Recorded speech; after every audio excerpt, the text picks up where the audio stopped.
And, oh, natural habitat. Mid-yawn in the thumbnail. Hello, everyone. Welcome to prosperity. I want to say welcome to peace. Welcome to prosperity. Hopefully harvest season is bringing that. Come on, come through Libra season, because justice has been a focal energy over here. For the past few reads, justice has been popping out as the air. But anyway, today I'm going to try to do something interesting. I'm going to run through all 12 signs, which means that I need 1 through 12 in a random order. 1 through 12. Random order. Generate randomized sequences of integers using true randomness. Maybe? Can you do that for me? Smallest value 1, largest value is 12. Are you going to work for me? Hey, it did it. Let's go. I'm excited. And we're starting with Leo. Ooh. Oh, goodness. Okay. All right. We're just going to get right into it, I guess. Let me actually pop open my sticky notes so I can get these times. So basically what I'm going to do is I'm using the Threads of Fate Journeyman and Ascendant editions. And it's these, if you don't remember. Who's at the bottom? Oh, is that our the Ten of Swords? Okay. Well, Libra is an air sign, and we're in Libra season now. Happy fall equinox, autumn equinox for those on us on the northern hemisphere. Vernal equinox, spring equinox for those on the southern. There's that. I'm going to be using this. That's the Ascendant edition, the Journeyman edition, the Three of Coins, and then I'm going to be using the Oracle cards, the Threads of Fate Oracle cards. Transmute. Ooh, transmute. Between the Ten of Swords and the Three of Coins, we're learning to transmute. Love it. Immediately makes me think of, I don't know why the gates are like making a resurgence necessarily, but the Rare Gazelle Gate 2, I believe, was Goddess Ninlil. Was it Goddess Ninlil? I think it was Goddess Ninlil that was like wringing out the pain and stuff to water, nourish the seeds. So makes me think of that. Sun in Libra, I just got the notification, so I don't know if it's officially made its transit out of Virgo, but according to some random map on my phone, it is, and it did. So let's see. I don't need a note this long, but so what I'm gonna do is I'm gonna have a 3x3 grid of both. Oh snap, Eve! So lovely seeing you. Hi Diana, how you doing? Eve with the timestamps. Oh, are you gonna keep timestamps for me? Cool. Okay, that works. All right. So we'll stamp it now. Well, I'm still explaining, so we'll give it a second. But yeah, that's basically what I'm gonna do, and I'm gonna pull the cards. So I'm gonna ask Bixby to give me a number between 1 and how many cards are there? We'll say 1 and let's be reasonable, sensible. I want to get through the cards, but I don't want to have to count a whole bunch of cards. You know what I mean? So we'll say between 1 and 20. 1 and 24. We'll go through the zodiac front and back. So, okay, that works for me, and then I can take over from there. I appreciate it. Thank you. So I'm going to lay out 3x3. 3x3. Oh, man. Darn it. See, I wasn't going to use dice. Let's see if Siri will do this. I don't know if it will. But roll 2d8. I'm not sure I understand. No, Siri doesn't get it. I remember when Bixby did it.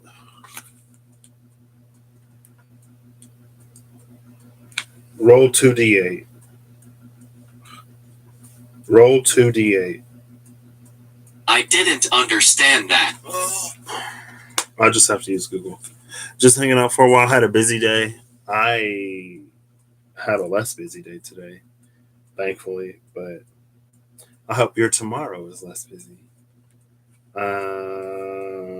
Okay, so I'll do roll. Google can do it. Roll 2d8. Oh, there's 9. Darn it, I need 2d10. So that's fine, because 10 is the same as 1. Ooh, look, 3 and 4. There we go. So I wish I could do different colors, but the one on the left is going to be on the left. The one on the right is going to be on the right. I think Bixby did, because Bixby, and then like one day Bixby's like, I don't know what you're talking about. And then the sound effects are different. Like when I used to ask Bixby to flip a coin, it would make a coin flipping sound. Now it does some sparkle, rainbow, fairy, glitter, whatever. I'm like, what happened? Anyway. So let's get this started. I'm going to actually like remove the cards as I pull them, and then I'll replace them. I was going to leave them, but I decided not to. So we're not going to get repeats, but that doesn't mean that the energy won't. So I'm just going to lay these out real quick. I already shuffled them. And maybe I'll... that's fine. And then we'll go through the zodiacs, and it'll be the oracle card plus the 2 tarot. And we'll go from there. This is one of those instances where I wish I had a little more space. But that's fine. I actually am going to give this one more shuffle, though. I just feel it.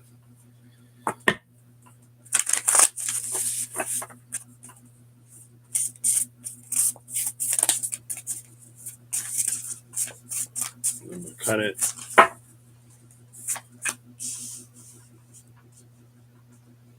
I was actually going to do a whole other thing with these, but that's fine.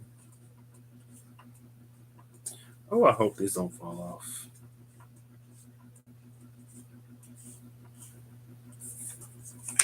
There we go. We'll just do it like that.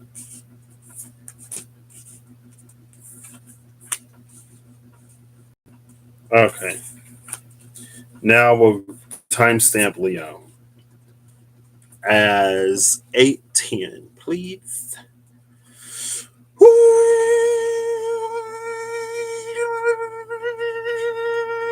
I don't know what that was, but I needed it. Okay. All right, Leo, we're starting strong. Why do I all of a sudden feel like nervous or like anxious? I don't know if anxious is the word. I think it is, but I wouldn't call it excited. There we go. I feel excited. It can be confused for anxiety, but it feels like excitement. So, Leo.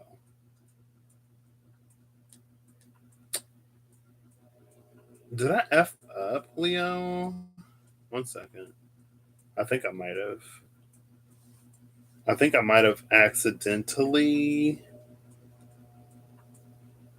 Yeah, I got rid of my number generator. For shame. For shame. Well, we're still going to start with you, Leo. I'm going to have to redo it all over again. So, let's go. Hi, Bixby. Choose a number between 1 and 20. 1 second. Just double checking my math. It's going to take forever. All right. Looks like your number is 7. 7. 1, 2. We'll put them at the bottom. 1, 2, 3, 4, 5, 6, 7. Oh, snap. What's this? Get creative. Okay. I love that, Leo. Leo, fifth sign, fifth house, the house of passion, creativity, and stuff like that. It also feels a little bit like expression. Is there a difference between, well, rhetorical question. Is there a difference between,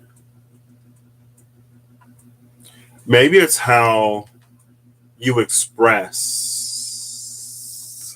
because it feels like there is some subtle difference between creativity and the expression of that creativity.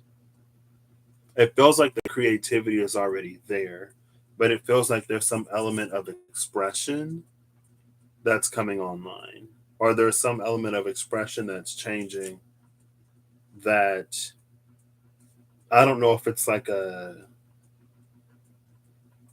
so let's say that like you are a creative Leo, but you also like filter your creation so that it's more palatable, or so that it'll be more easily received by a wider audience. And in that, there's something of the process that is lost. It's almost like maybe you dilute a little bit, or maybe you incorporate other factors that aren't necessarily meant to be there in order to appeal to a wider audience. And so there would be an element of almost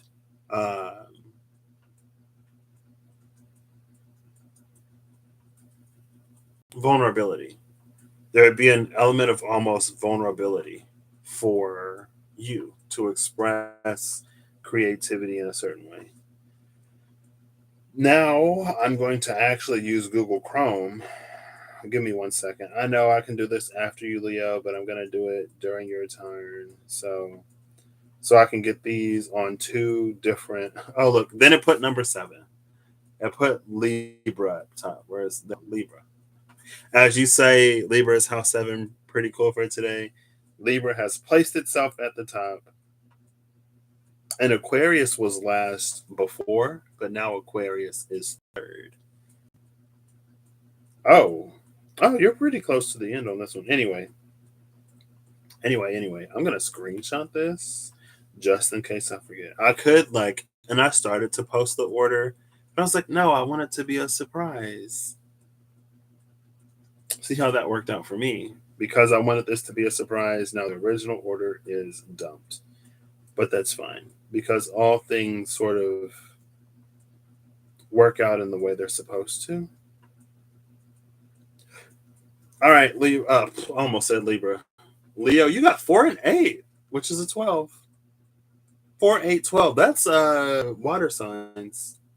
4 is Cancer, 8 is Scorpio, 12 is Pisces. Water being oh, you use it to pick. For some reason I thought you meant like when you're buying decks or something. Like, which deck should I buy? So card number 4. Oh gosh. So Leo, guess what you get for your card of creativity? Pick a card, any card of the deck symbolizing creativity. No, it's not a major.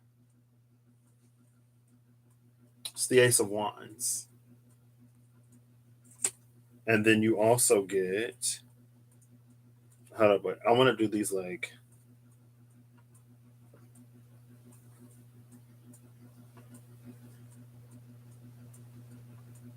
yeah, 8 is going to be 8 regardless. But anyway. Oh. So in the space, the dark is reading as the void. And the void is reading as imagination. The light is reading as appearances, what we share, what is shown, what is seen. So in the void, in the dark, in the realm of emotionality, in the realm of passion, creativity, there's that Ace of Wands. But when it comes to externalizing, there's the 3 of Swords.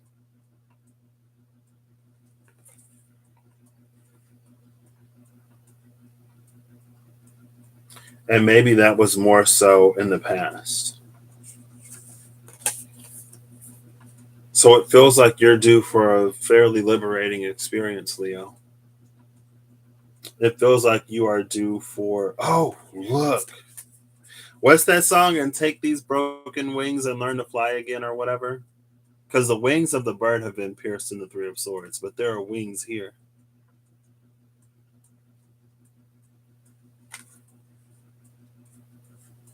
It's almost like your voice will heal you. And I don't know if that's just like you doing or saying something that you never thought you necessarily would. It's a less filtered expression of your creativity. I almost wanted to say authenticity, but it feels like it's important to say creativity. And maybe that's in the way that you see the world. But that would like that reads as very interesting. Because you almost read in this way a little more Aquarian. And you read a little more Aquarian in how not necessarily the norm you are, or like your approach isn't necessarily standard. It might be a little bit more unique. Sorry. You're the bar, alien superstar. Sorry. Okay, let me get serious. It's fine. Like to you, it feels like you as a person doesn't necessarily like you don't necessarily blend in. And it's not that Leo typically does, but Leo typically usually draws such a crowd that it's not necessarily outside of what you would expect. And so it almost seems like that's how you're interpreted by other people, which gives a completely different energy. Because now it makes Leo feel more misunderstood. But it's not like it's misunderstood in a good way, right? Because it feels like the energy of Leo is still there, the energy of Leo is still present. So it doesn't necessarily feel like you might experience like isolation or loneliness. Like it feels like there are people around you who appreciate you for you, but they don't necessarily, I don't want to say like it's almost like they don't get you because they have their own idea of who you are and what you're about, and it's not that it's necessarily, I don't want to say like wrong, but like it feels like it's mostly there, but something is just like whatever. And maybe it's not you personally, maybe it is whatever you put out into the world.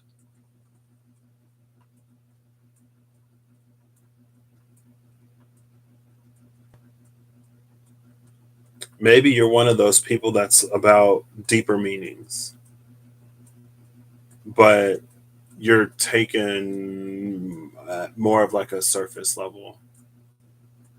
So if that's the case, man, I wish I had another deck here for my. Oof, I am not using the Dolly Tarot because that'll be a hour just trying to figure that out. I guess I would just say maybe it's the times that are changing, and maybe there's something. Maybe it's like your audience has matured a little bit. And so maybe it's people that you already know, it's opportunities that you already have.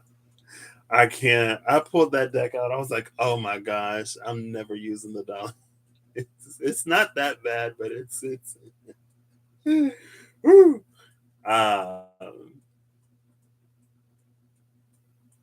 Maybe your audience is matured, Leo, and they're ready to accept you in a way, or they can understand you in a way that maybe they couldn't before. And maybe that's because you understand yourself a little better. And because you understand yourself better, you're able to like express it in a way, to communicate it in a way that will help other people not misinterpret as much.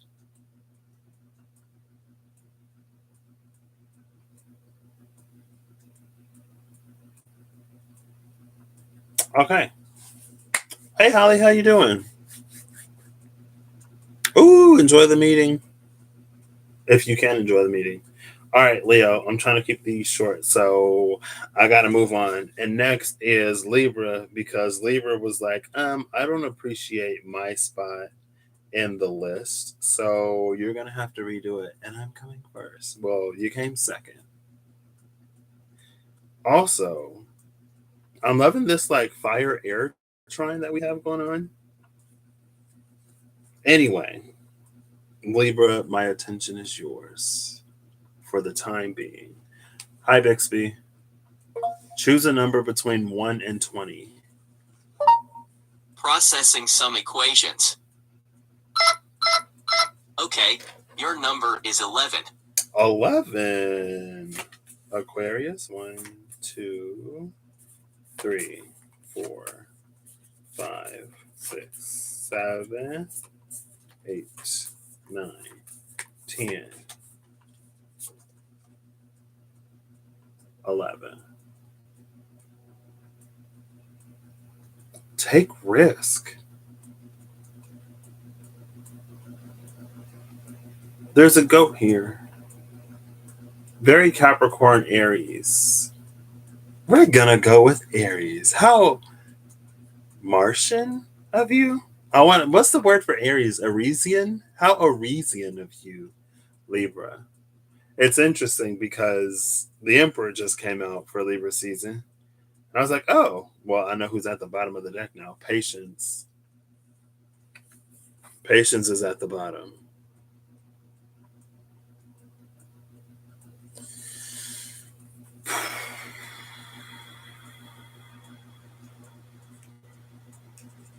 Libra, this feels like it might have been a slow climb. It feels like maybe it was a slow climb, but all of a sudden, one day you look around and you realize that you're exactly where you wanted to be. I don't know if you've gotten so, like, if you've fallen so into the balance, into the equilibrium that was established at one point, where there's some things that are almost like automatic. But it's like if you take a second to realize, like, you're already at the top, like, you're already at the peak. And if you continue, then you'll be going like down, right? Like, once you reach the North Pole, if you're at the North or South Pole, anywhere you go is like up or down, right? If you keep going north at the North Pole, you're going to end up going south. And if you keep going south at the South Pole, you'll end up going north. Maybe that's a relationship that you can use to your advantage in some way, right? It's almost like the only way from here is up, almost type of energy. I didn't necessarily expect take risk for Libra. I mean, you pushed yourself to the front of the line with the assistance of my forgetfulness. But, if you take me out of the picture, 2 and 1.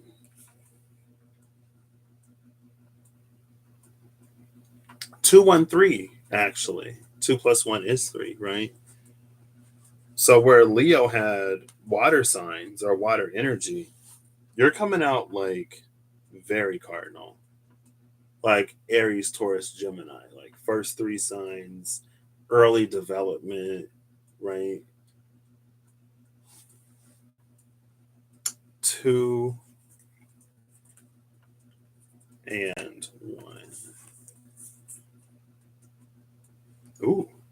7 of Wands and the Sovereign of Wands. And both of them have this like radiant sort of energy to them. I don't know if you'll be able to see both. Yeah, you can see both at the same time. 7 of Wands and the Sovereign of Wands. So this speaks of restriction. At some point, there was a time, point, place where let's say balance, in order to maintain a certain balance, or in order to maintain the integrity of something,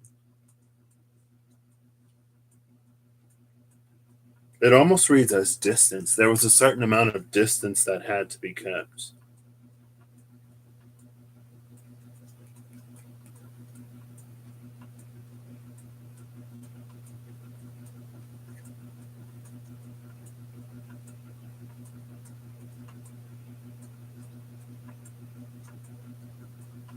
Okay. So on the expressive side, you appear as, or you show yourself to be, the Sovereign of Wands. But internally in the void on the inside, it's the Seven of Wands. So these are very different energies. In one way, they're similar because the Seven of Wands carries an energy of having the high ground, right? And so it's not like the difference is that like extremely vast or extreme, but it's almost like there's a lot more confidence that you put on than you might actually have. The interesting part is, though, it's almost like you wouldn't have to fake it. Hold up, wait. I don't know if I've ever noticed these before. There are two, oh yeah, you can see them. These two pillars. You see these two pillars? I just noticed them. It's giving me High Priestess energy. Um, but anyway, back to this. Back to you. It's almost like you could actually, like, you could close that gap between who you present yourself as and who you are, because this. So this is what I'm looking at. These, right? These two. And you see how on this one, the top part is missing. And there are these two bound hands and this pinnacle trying to do whatever.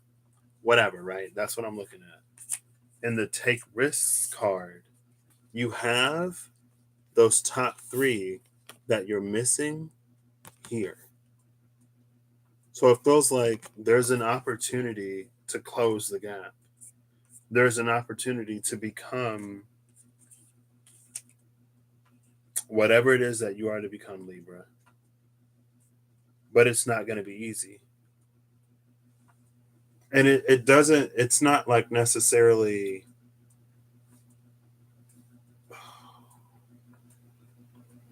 it's not like easy or difficult in terms of whatever. It feels like for like just Libran energy in general. Because although Libra is cardinal, it doesn't necessarily feel as extreme as like Aries or Capricorn, because of the role that it has in being balanced and balanced.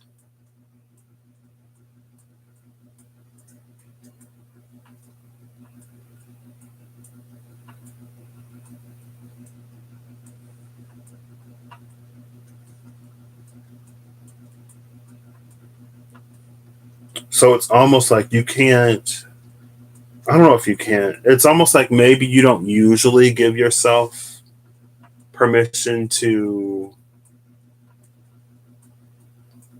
I don't want to say to go after what you want. Maybe it's always like a what for what type of energy.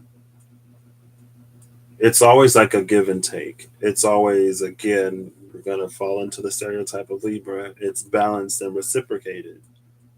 But it feels like because of that, it might stop you, or it could prevent you potentially from either receiving what you don't necessarily think that you've put in the work for, or it might stop you from doing something. It feels like it's, and like if you get deep and if you get lost in Libra, if you get lost in Libran energy, it feels like it can be difficult to really take the initiative,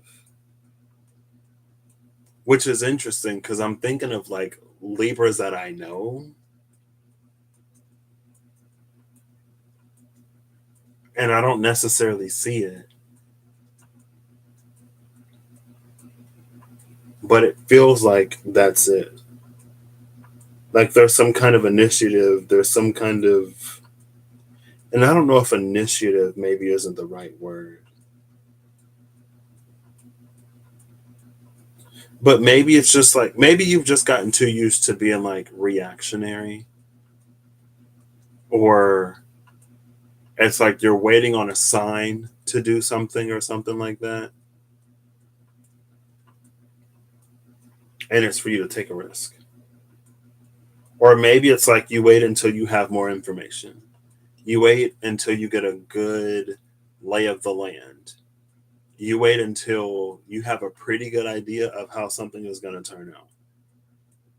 And then after all your ducks are in a row, and after you have like, maybe 3 or 4 backup plans, then you do something. Or maybe it's like you take the easy out, or you take what's like convenient. And with this take risk, it's like to take a bigger step, or to not wait until you have all of the information. Again, trust your own discernment, intuition, guidance, and whatever. I'm not telling anybody to do nothing.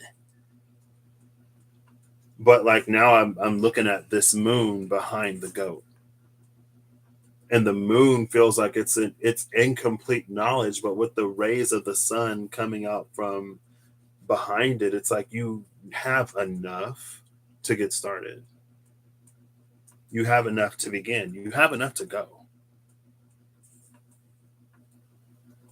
And everything that you learn along the way is going to almost like complete or bridge something within you, that'll almost like it's almost like instead of you, or instead of Libran energy in general being this like counterbalancing reactionary energy, it actually becomes a proactive energy. It's like instead of lagging behind the situation, you lead it, right? So like let's say you have blue and, oh, that's not going to work. Let's use the number scale, right? We'll have like +5, -5. And you're like, you try to maintain the 0. And so, like, if something gets like 1, 2, 3, you introduce the negative to bring it back down closer to 0. Or if it gets negative, -4, -5, you come in with like the positive to bring it closer to 0. So, like, it's almost like you're always reacting to something in the environment and then trying to bring that into balance. But it's like, instead of that, like, what if you could provide a stimulus? What if you can lead and then the environment balances to match your energy? Then you can position yourself to move other things along rather than like trying to correct an action after the action's already been taken. Because you might encounter situations where you can't undo something that's already been done. You can try to mitigate the damage, you can try to correct for it, but what's done is done. You can't undo it. So in a way, it's almost like flipping the polarity on that Libran energy, which is why maybe it's reading more Aries than Libra, or it came out with the goat. It could be Capricorn. I mean, both Aries and Capricorn, the ram and the goat. Both of them get moving places. So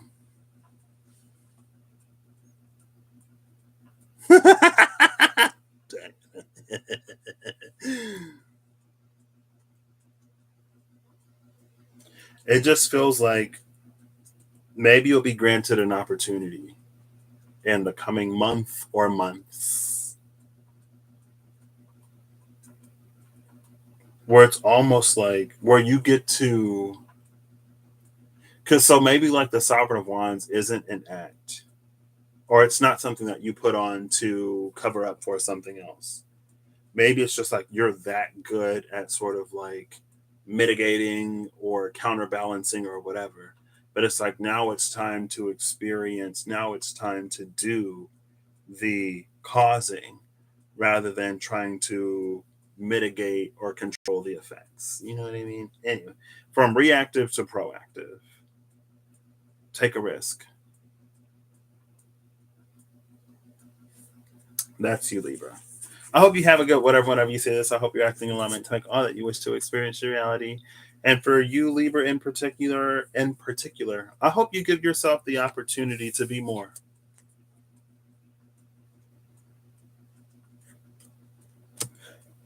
Because you might just discover that you can do less of other things. You know what I mean? So, who's next? Who's next? Next is, I think it's number 9. I think it's Sagittarius. It is Sagittarius.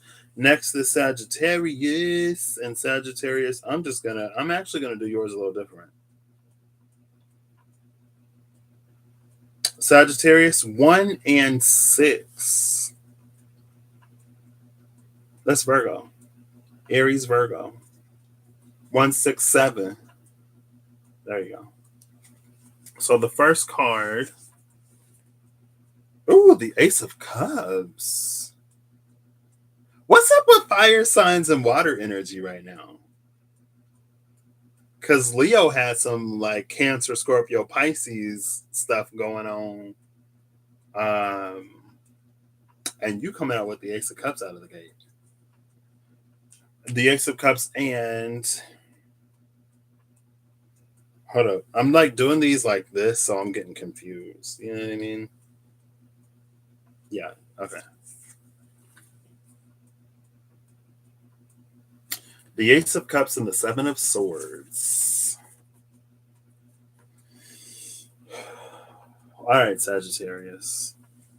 Can you see both of these at the same time? There you go. Well, there's this one. There's that one. Here's both of them. There you go. Honestly, this feels like such a heavy Eight of Cups energy. It feels like there's something that like if you get, or maybe it's like less Eight of Cups. It's like maybe there's a situation in your life or there's something that you can't think your way out of with the Seven of Swords. It's like if you apply too much thought to the situation, then things get like really complicated and it's easy to get lost and you don't know what to do. But then you have this whole like Ace of Cups here. I don't know if the Ace of Cups is triggering the Seven of Swords or not, but it feels like the Ace of Cups is the resolution to that Seven of Swords energy. It feels like you'll be able to feel your way around it or you'll be able to feel your way out of it. Maybe it's a space where logic hasn't quite caught up. It's almost like one of those magic is just science that we haven't learned the reasoning to yet or something like that. If that makes any sense, it's almost like that energy. Like our understanding hasn't yet caught up to whatever the phenomena is. And so in the meantime, we just go with it. In the meantime, we can accept it as a fact, even if we can't explain it. Because to try to explain it is to get lost in it. Hi, Bixby. Choose a number between 1 and 20. Processing some equations. Come on, pick up the deck. Okay, your number is 3. 3. Gemini, the opposite of Sagittarius. Okay, 1, 2, 3. Ooh. You get the card of compassion.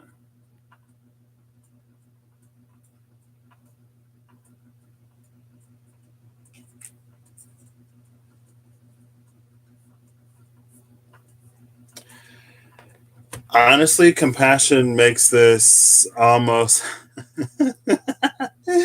compassion makes this almost less about you and more about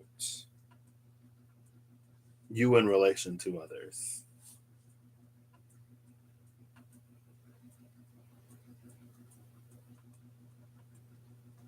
How are you with forgiveness, Sagittarius?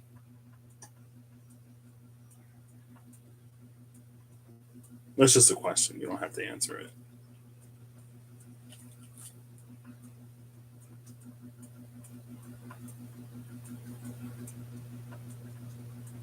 You know what I like about Sagittarius? You know what I love about Sagittarius? I kind of like how Sagittarius like explains things, if that makes sense. Like Sagittarius has an expansive quality to it, but it's also very like it's capable of being to the point. So it's like less Pisces. Um, and like I love Sagittarian readers because it's almost like reading is such like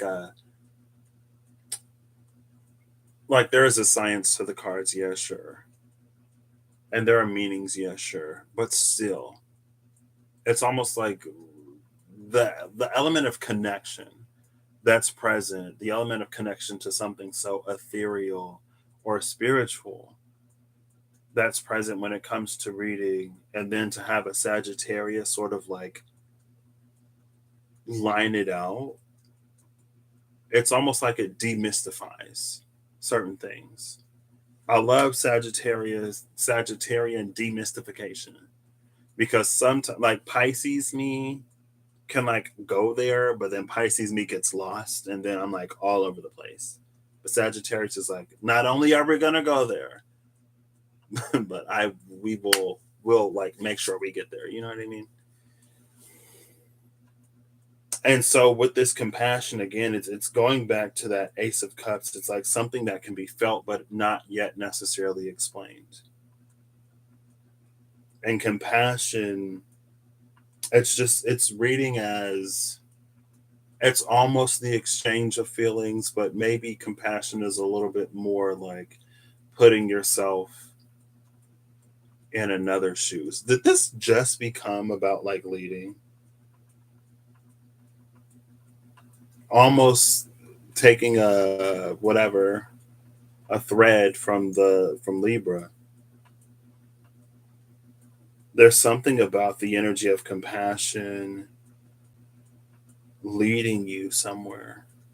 Or it's almost like tapping into or utilizing more of your spiritual, energetic, ethereal senses,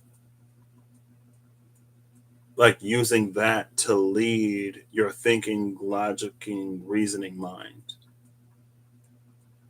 Basically, boiling down to trust the feelings and follow the feelings, and it'll make sense later.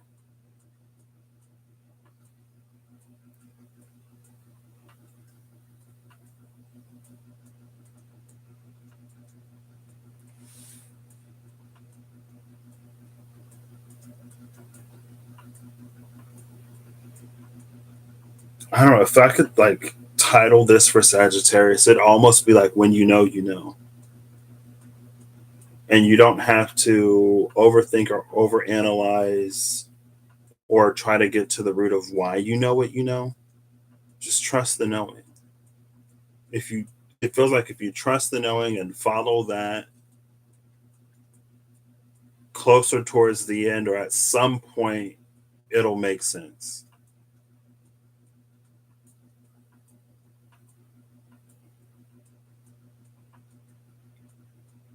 And that's it. I mean, I can't tell you what the feeling is. You know what I mean? I can't tell you what you're feeling. Whatever you're feeling, trust it. Go with it. Especially if it's like one of those like a knowing. Especially if it's a knowing. Trust the part of you that knows and see where it goes. There you go. A little bit of a rhyme for you, Sagittarius. So, on to the next, which is Aquarius. Sagittarius and then Aquarius. Where's Capricorn? Capricorn is MIA. Yep, Aquarius. Hi, Bixby. Choose a number between 1 and 20. running some quick calculations. Drum roll, please. An actual drum roll. Your number is 5. 5. Aquarius, Leo. What's up with the opposites? Sagittarius got the 3 of Gemini.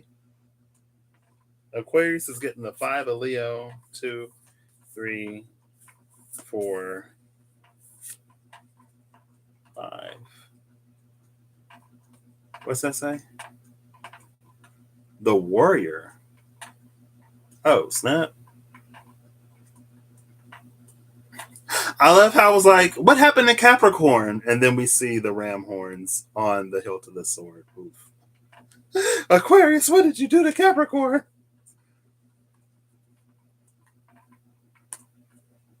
I was going to look at the bottom of the deck, but it's the top. And I have the cards face down, so I don't see what's at the top of the deck.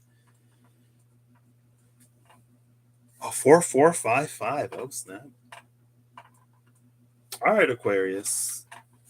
I'm down. 5 and 9. Another 5. 5 and 9. Okay. So 5 is Leo. 9 is Sagittarius. 14 is Temperance, which in the deck is Sagittarius. So the 5th card and the last card. Oh, snap.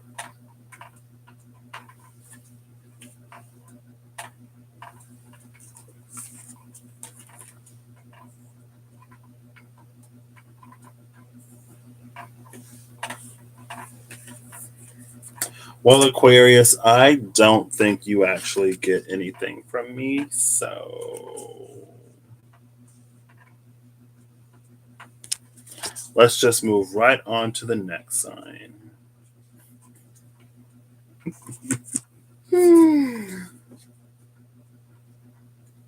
You have the High Sage and the Seeker of Wands. Notice the moon, the crescent moon and the wand here, and then the crescent moons and the wand here.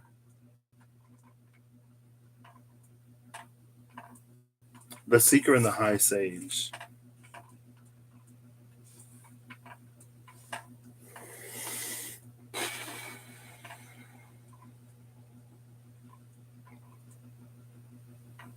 I feel like there's just this energy of like knowing that there's something for you to do, but not necessarily like knowing what it is or not thinking that you know what it is.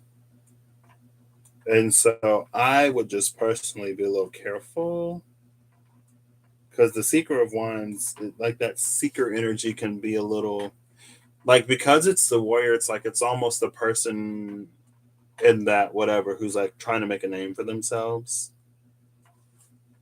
And so like they go out and they fight and it's all about like making a name for themselves on the battlefield and whatever. It feels like it can be really easy to do something that you might regret. Or it can be really easy to like not necessarily think of or consider consequence. Or if you should do something. It's almost like just because you can doesn't necessarily mean you should. But like that's just the danger of something like this. Not to say that you're necessarily there. Like you could be the one that's holding on pause, believing that there'll come a day, waiting for the day where you get your mission, where you're told what to do. But I don't know if that day will necessarily come. I almost want to be like the war is over. There is no fight. And it's like, it feels like Aquarius is keeping itself ready for a day that may never come. Or it's like when that day and when that time comes, you will be ready. And you will know what to do when the time comes. So in the meantime, in between then, it's like find something that you enjoy in life. Right? Aquarius pulling on the 5, flipping that polarity. Like instead of the warrior, maybe you become the lover. Find something that you enjoy and be of a mind to, like, I don't know, to do that.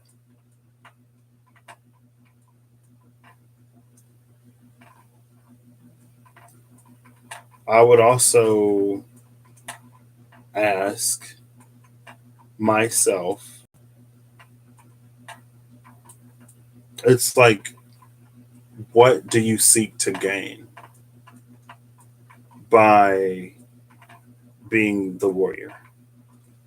Like, what is the glory for? You know what I mean?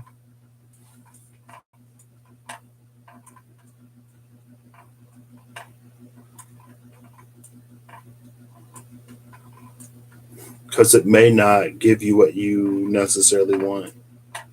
I think this came out recently, this energy. It was the last time I was live over here, I believe. Yeah, it was the Four of Swords and the Six of Pentacles.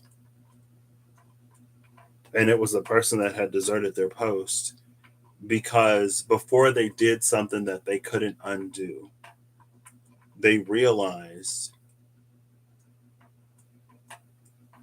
that there was something that they shouldn't do. Once done, it can't be undone.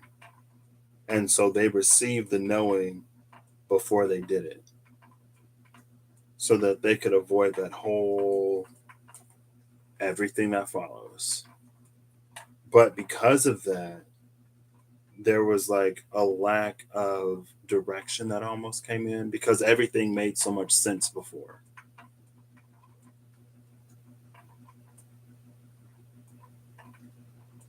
But it feels like there's such a heavy energy here of like, live life.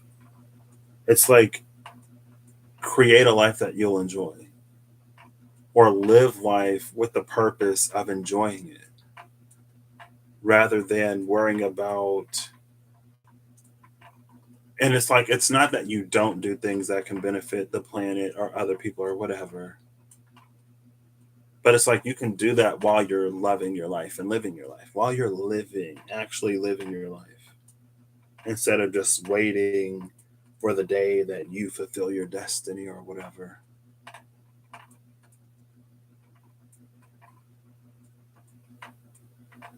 Because again, it's like when that time comes, you'll know.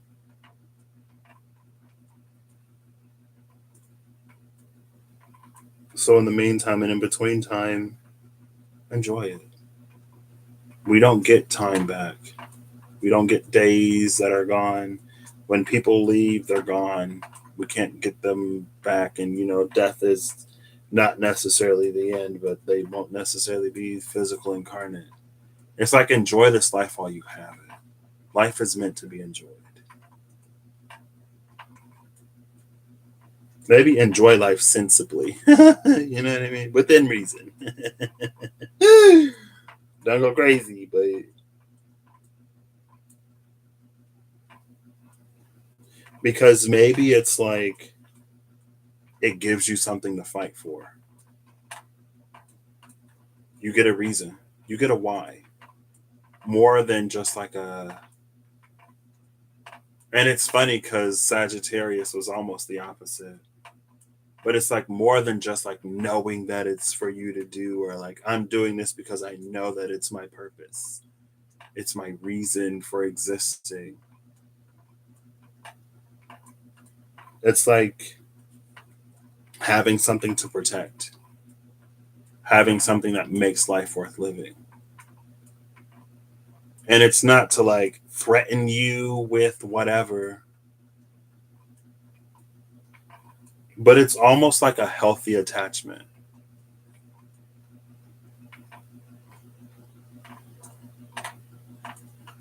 And then it's almost like that's the reason, that's the purpose.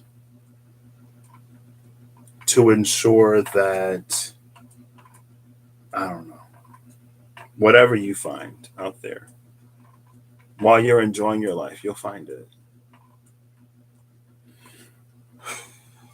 So, yeah. And again, I don't know, some of these are a little interesting for now, but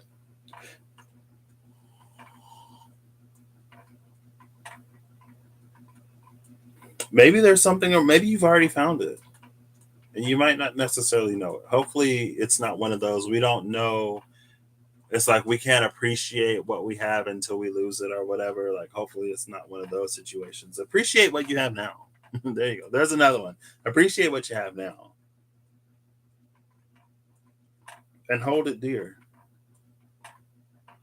And maybe you don't necessarily have to like physically fight for it or whatever. Maybe there's just like something that you provide for that thing. It can even be a vision or a goal that you have, right? And it's almost like do what you need to do to make that come to fruition, or you will do what you need to do to make it come to fruition. But again, it's have a why, know why you do what you do. So there you go, Aquarius. Let's see who's next. I'm only on 4 signs and it's already been an hour and I wasn't trying to be here all night. Eve's going to bed soon. I gotta keep it moving. Ooh, Scorpio. Am I ready for you, Scorpio? Yes. I am. Oh.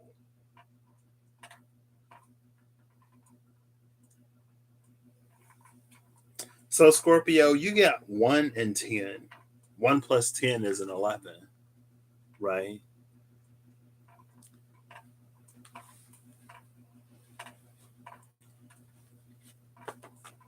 But it's interesting.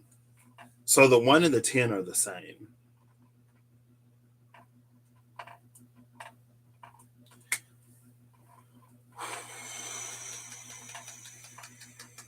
Why are you blurring my camera, Scorpio? See, I feel like a headache is starting to form right here. I'm just like, oh my gosh, Scorpio, I can't tonight. I can't with you.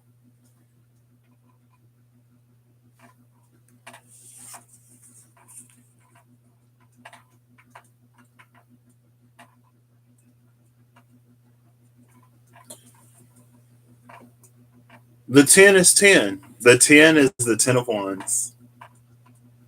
Oh, the 10 is 10. The 10 of wands. And the 1 is 1, the magician. 1 is 1, 10 is 10. That's pretty cool, Scorpio. It feels like the 10 of wands, it just speaks to the complexity of whatever it is that you're doing. Right. There's almost like a need to not get careless because there's so many, and you're blurring my camera, so whatever. If you can't see it, Scorpio, it's your fault. Sorry. It's getting worse. It's blurrier. Stop. Hi, Bixby. Choose a number between 1 and 20. Running some quick calculations. Drum roll, please. Your number is 6. 6. 1, 2, 3, 4, 5. I want to take a peek at it. Okay. The wild thing, Scorpio. Maybe. You know what, Scorpio? I'm going to cheat and make you focus. So, how about that? This is why I use third-party software. So I can do stuff to the camera and not like have to interrupt this stream or whatever. There we go. See? Told you I can make you focus. The wildling, Scorpio. Interesting.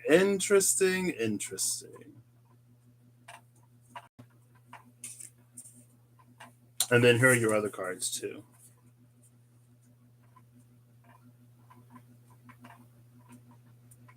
The 1 is 1, the 10 is 10. Together they make 11. The magician and the 10 of wands.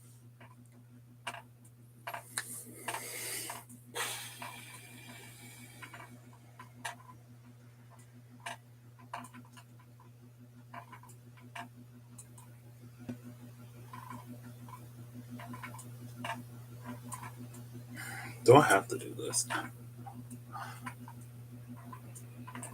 So this Ten of Wands has a pentacle and a pentagram, right? Here's the upward pointing triangle. Here's the downward pointing triangle. If I can, girl, I'm already confused. You see, there's the one that points up and the one that points down. It has a pentacle overlaid on top of a pentagram. And so it's this super like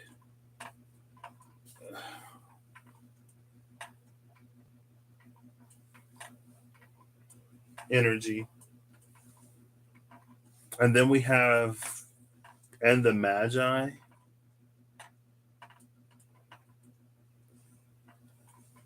If you look at it in a certain way, it feels like this wand is like coming out of the void. And then these are crossed like the wildling. But instead of two swords, it's like a sword and a wand. And the Ace of Cups is there.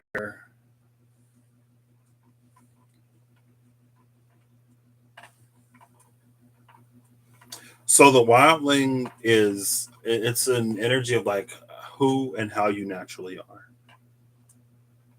on a very deep level.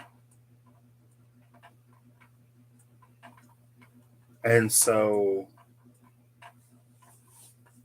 it's like you are learning how to utilize your elemental makeup in a way. And it might not be like it's almost like there are things that generally work for a lot of people. There are some things that are almost like one size fits all. But you can also get something like custom made or tailor made, right? The one size fits all will fit, but that doesn't mean that you can't get something that's more your size. This is more your size energy. But there's something so incredibly intricate and complex about this. Like the Scorpio was like this what Scorpio, you're in your eighth house mode, okay? And this isn't necessarily death, sex, and transformation. It's a little bit more I want to say I want to use the word occult, but it's not necessarily like how we typically view the word occult. I think it's somebody said like occult just means hidden or something like that. You know what I mean? It's something like mystical and confusing and something that like people would be initiated into to get the access to this kind of information. But I don't know if you just like end up finding it. It's almost like maybe your energy is so like abyssal. Like you were down there at the bottom of the ocean doing your Scorpio dark brooding thing or whatever. And then one day you find something like a crack in the ocean floor with light that spills out of it. And you become a self taught alchemist? I don't know. I don't know.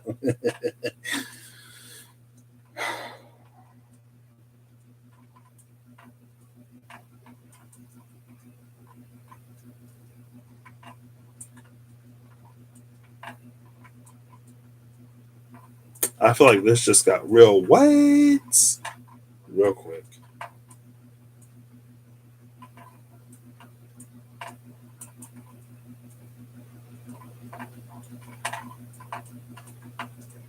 If we bring this down a little bit, Scorpio, you might be in a position to want to bring more freedom into your life. Maybe you're tired of something being so time consuming or heavy or whatever resource of yours that it's taking up it's like you're starting to get a little fed up with it. But you don't want like there's an understanding that maybe you can't be completely done with it. So you're going to be like redrawing boundaries, or you're going to be revisiting how you schedule block your time, how much blah blah blah whatever. so that you can come into a better balance. And it might be, it feels like it might be a little more complicated than you think, but it also feels like it's a lot more simple at the same time too. Maybe there are some like difficult conversations or decisions that you just haven't had for fear of how they might go. It might turn out better than you think. It might turn out worse than you think. It feels like it's just like it's time to have the conversation. So, and then once you have that conversation, you'll have a better idea of like what it is that you're actually working with, so you can actually like plan or prioritize a little bit more accurately. You know what I mean? And maybe it's one of those like, hey, things are busy right now, so I got to take a step back. But that doesn't mean I'm blah blah blah whatever. You know what I mean? I don't know. But if we bring it like that energy is also here because I'm not wherever that other Scorpio is. Woo! You know. Either way, there are lots of things to consider, and I think Scorpio is actually pretty good at consideration. Um, and also too, it's like if you find yourself in a space of obligation, or if there's something that you do have to do, it doesn't necessarily mean that, I don't know, you can't get creative with it, or you can't get creative with your approach. It doesn't mean that you can't find fun either in that activity, or that you can't balance that with fun and enjoyment in other aspects of your life. So that's what I got for you, Scorpio. I'd like to hear what you have for me. I'm just kidding. I'm kidding. I'm kidding. I'm kidding. Who's next? Let's get these down to 2 minutes. I'm just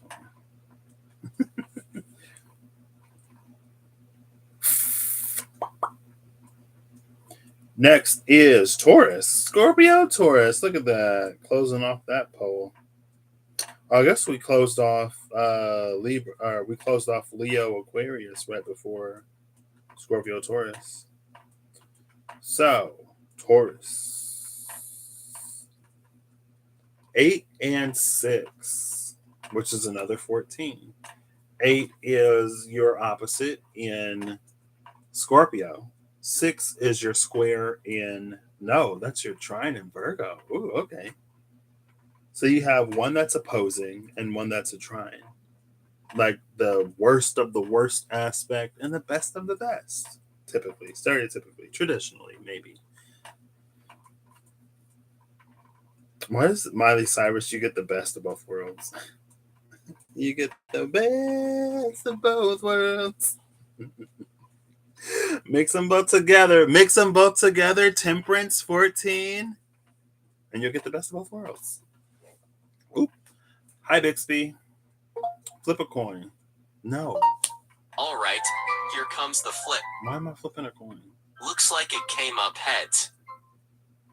I gotta do something. I'll remember heads. Okay. Everybody remember heads. I don't know why. I don't know why we flipped a coin. Hi, Bixby. Choose a random number between 1 and 20. Running some quick calculations. Drum roll, please. Your number is 10. 10. Capricorn. That's our missing Capricorn. 2, 3, 4, 5, 6, 7, 8, 9.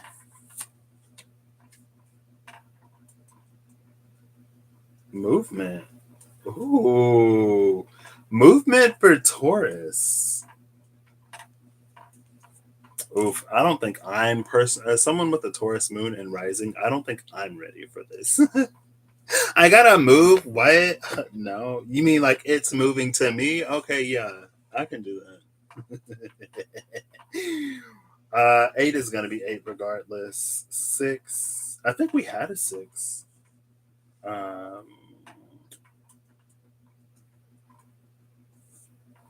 Maybe not. Maybe not here on this side. Oh my gosh.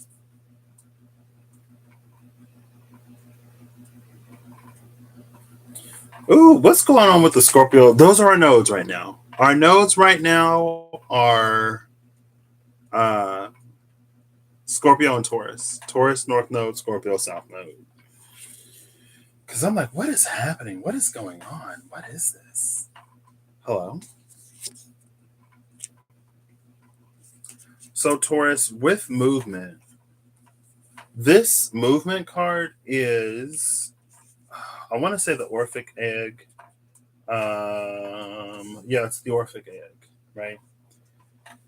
So the yolk is fire, the white is water, the membrane between the egg and the shell is air, and the shell itself is earth, the snake representing the element of ether or life. The element of life is moving. Because I'm assuming, well, maybe the snake is carrying the egg with it, right? So it's, well, Scorpio had the magician, the magi, which is all the elements. It's not necessary, like it hasn't hatched Scorpio, but it's there.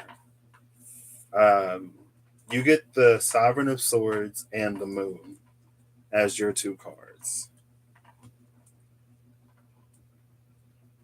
Oh no, you're good, Diana. Have a good night. I hope tomorrow's less busy for you. I know it's getting late. It's interesting that the moon comes out on the light side and the Queen of Swords. Well, maybe that's not. And in this moon card, the icebergs are melting. So it's like maybe Taurus, maybe you were in an introspective moving phase, almost like the hermit. Maybe you were hermiting a little bit. And the more that you discover and the more that unfolds inside of you, who had the demystifying energy? I don't remember. Somebody else had demystify. But it's like the more that you discover and learn within yourself about yourself, or the more you uncover maybe your internal truths, the more you like demystify the world around you, the clearer you sort of start to see some things.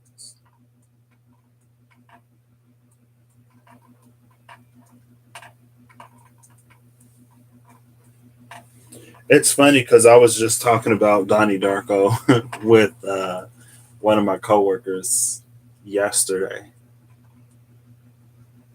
and I brought it up because he said something that made me think of the trails in Donnie Darko. It's like there'll be this trail that comes out of a person, and then they'll walk along that trail. And maybe it's the movement card that makes me think of that. Um,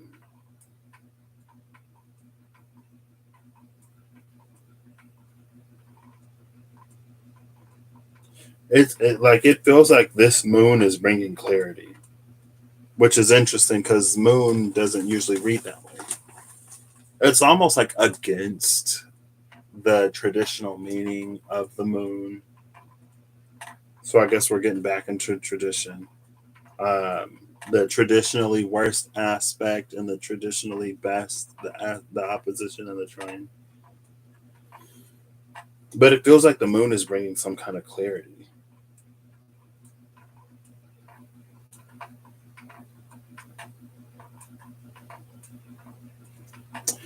Maybe it's like reading between the lines with the Queen of Swords and the moon. Sometimes it's not what you do see, sometimes it's what you don't see. Sometimes it's what you don't hear. So maybe Taurus is coming into an energy of movement because it's like it's overstayed its welcome in a certain situation or environment. Like it's no longer comfortable. And then it feels like it's more of like what's absent than what's present. Maybe there was a feeling that something had, or maybe there's something that it used to provide. Maybe it changed, maybe you changed, maybe both changed. But for whatever reason, maybe it's no longer aligned. And with the Queen of Swords, maybe you'll have to like be a bit I don't want to say like maybe you'll have to be a bit like crude or rude. It might be like taken that way. It's just blunt. Maybe you'll have to speak up on something that people don't want to acknowledge, or maybe you already did with that Queen of Swords energy. But it's like the truth is the truth. And whatever that truth is, that's what makes this moon. Like it feels like there's something beyond the moon. Like I keep looking at this star or that ray of light outside the crescent moon or whatever, and how the presence of that, like that's what's sort of melting this. But it's like the golden moon. It's not one of the void or hollow moons.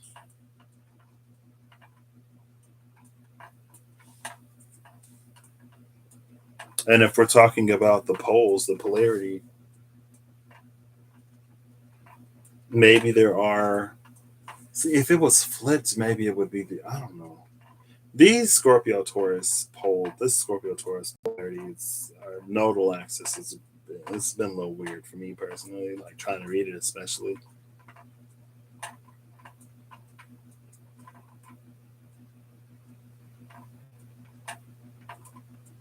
Um,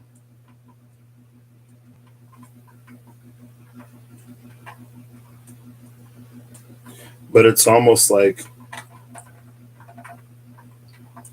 because Scorpio being like things that could be kept secret or things that aren't necessarily revealed. It's like maybe there was a time where you bit your tongue for good reason because you knew that it's almost like you knew the destructive power of the truth in some way, and so you bit your tongue. And maybe you experienced some kind of decline in that. And maybe you just reached the point where it's like maybe you reached the point where you realize that like withholding the truth doesn't benefit anybody, least of all you. And so there's something that you just have to say. There's something that you just have to put out there. And how it's received, but like it's not your responsibility for how it's received. But for the truth to continue to remain hidden is to keep an energy almost stagnant where life itself is moving on.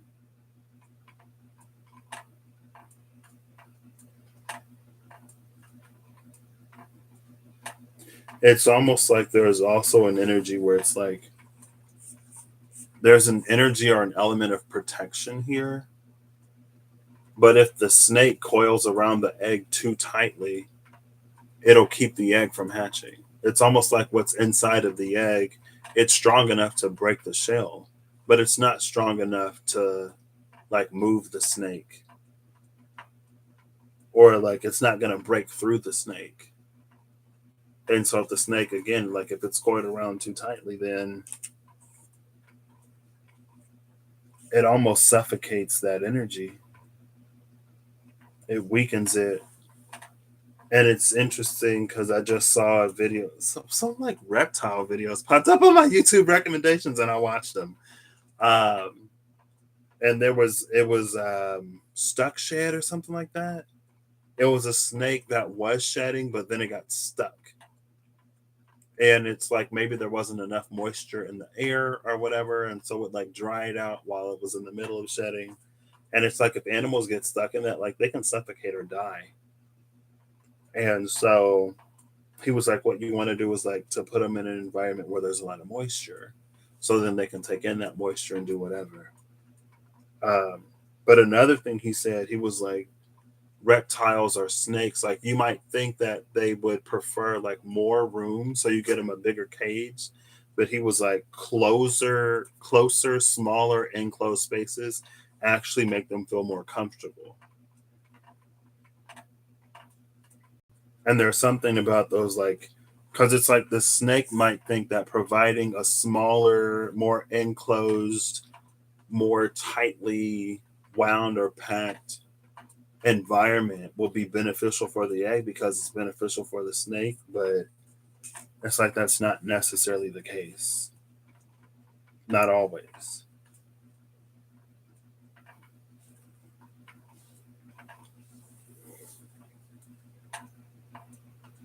But like if you have an open and honest conversation, especially if it's someone that you genuinely care about, that genuinely cares about you, if you're like, hey, like when you do this and you do that, like it doesn't make me feel like this or whatever, like maybe the other person doesn't even know. And like feel free to flip it or whatever. But it's like I just thought I was doing like it feels like it's like really well intentioned, or it could be really well intentioned. But because different people are different and we all need different things, maybe it's not taken the way that it's necessarily meant. It's almost like love languages, right? We have different love languages, and so we communicate things in a different way, and we like to receive and whatever. And when you have that conversation, you actually open up an avenue to deepen that bond and connection. And maybe that's also what thaws this ice. Maybe there's just a certain closeness that can't be had because of miscommunication or because of a misinterpretation that could be corrected with some conversation. I know Mercury is like still retrograde, so maybe you want to wait until Mercury is out of its post retrograde shadow and the movement has passed. You buy. Maybe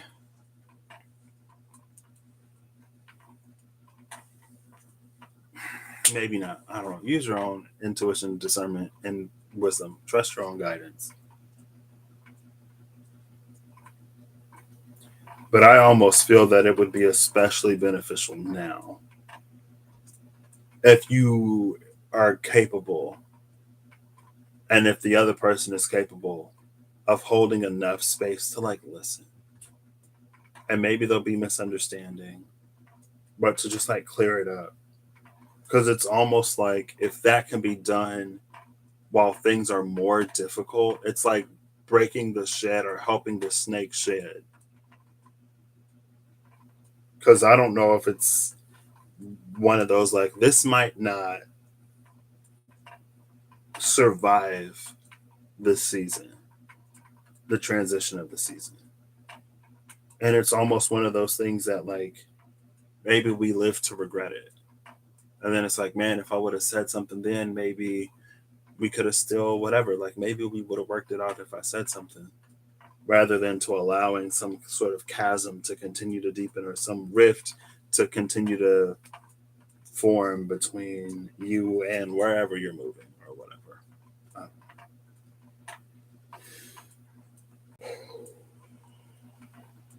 But your greatest asset, Taurus, is knowing yourself. Or your greatest asset is like being able to be honest with yourself. There you go.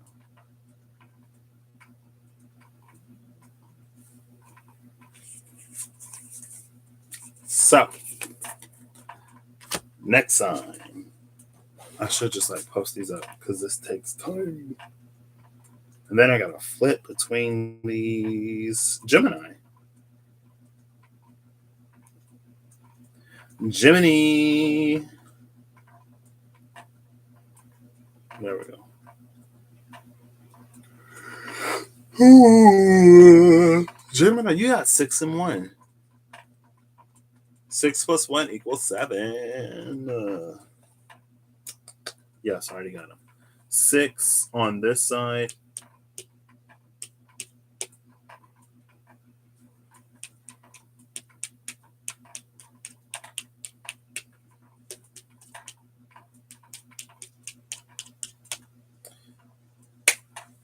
You're switching up the game, Gemini.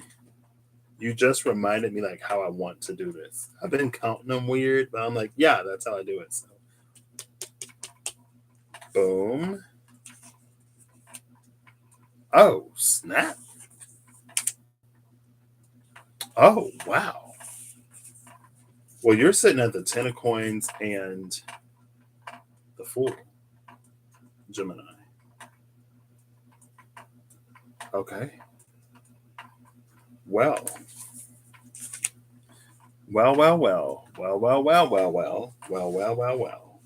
Hi, Bixby. Choose a number between 1 and 20. 1 second, just double checking my math. All right, looks like your number is 20. 20? Gemini, on a scale of 1 to 20, you're at 20. Wasn't it supposed to be 24? It was supposed to be 24. You reminded me of all kinds of things that I forgot, Gemini. Oh, it was like double the zodiac. It was supposed to be 24. It's fine. 2, 3, 4, 5, 6, 7, 8, 9, 10, 11, 12, 13, 14, 15, 16, 17, 18, 19, 20. Who was that? Boundaries. Yeah, it was supposed to. Okay. Boundaries. Interesting.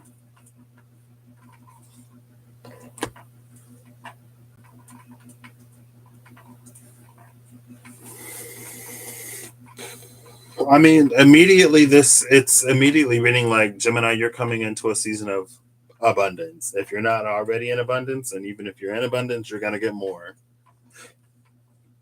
And the first way to interpret it is like you're not necessarily meant to share it with everybody. Or maybe there is a person or a few people in particular that it's almost like for whatever reason it's not meant to be shared with them. Maybe there's a certain history that you have with them. Maybe it's like it's somebody who just like uses you or takes advantage of you, someone who doesn't contribute. Maybe it's like there's something for somebody to learn and you don't want to like enable them by not helping make them accountable. Like maybe it's somebody that like you always sort of like bail out or whatever, and so they never necessarily whatever. I don't know. And that's interesting because the Ten of Pentacles is all about like shared wealth. It's multi-generational. It's more than one person could ever need or want or use. Maybe that too is like it's to be a little wiser with it. Maybe there's an idea for something that you have, or there's something that you want to get off the ground, and you're going to get the resources to do it. Right? Boundaries could also be like be a little wiser with your money, or be a little wiser with your energy, be a little wiser with your time. Somebody else got resources. I don't remember. I immediately want to think Libra, but I don't think it was Libra. Maybe it was. I don't know.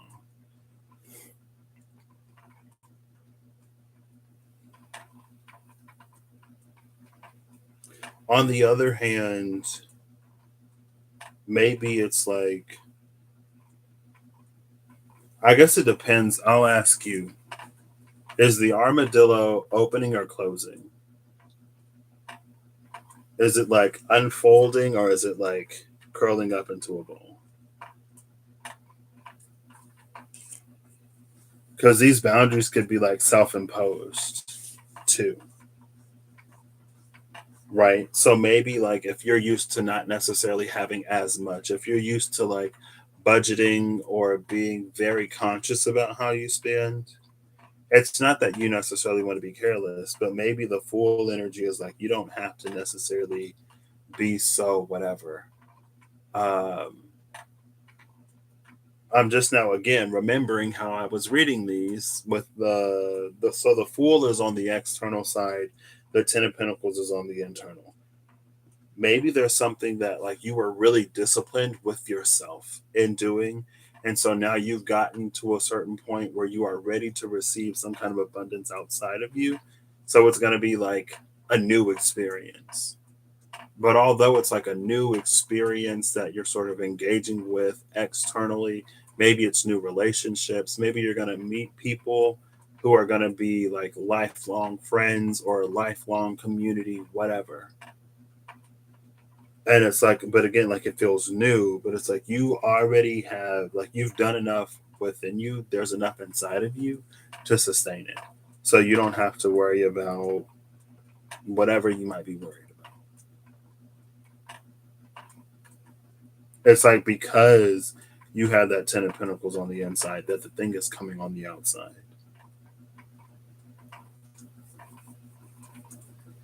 And it's interesting that this crescent moon almost takes the shape of the armadillo in the Fool. So yeah, maybe it is the opposite, and you were used to in some ways being a little bit more restricted or boundaried because you had to be. But it's like you're coming into a time, you're coming into a season, you're meeting people, you're going to find yourself in environments and situations where you don't have to be so closed off, where you can be your naturally magnetic, fun Gemini self and not have to worry about getting in so much trouble. You know what I mean? Maybe it was like some bad influences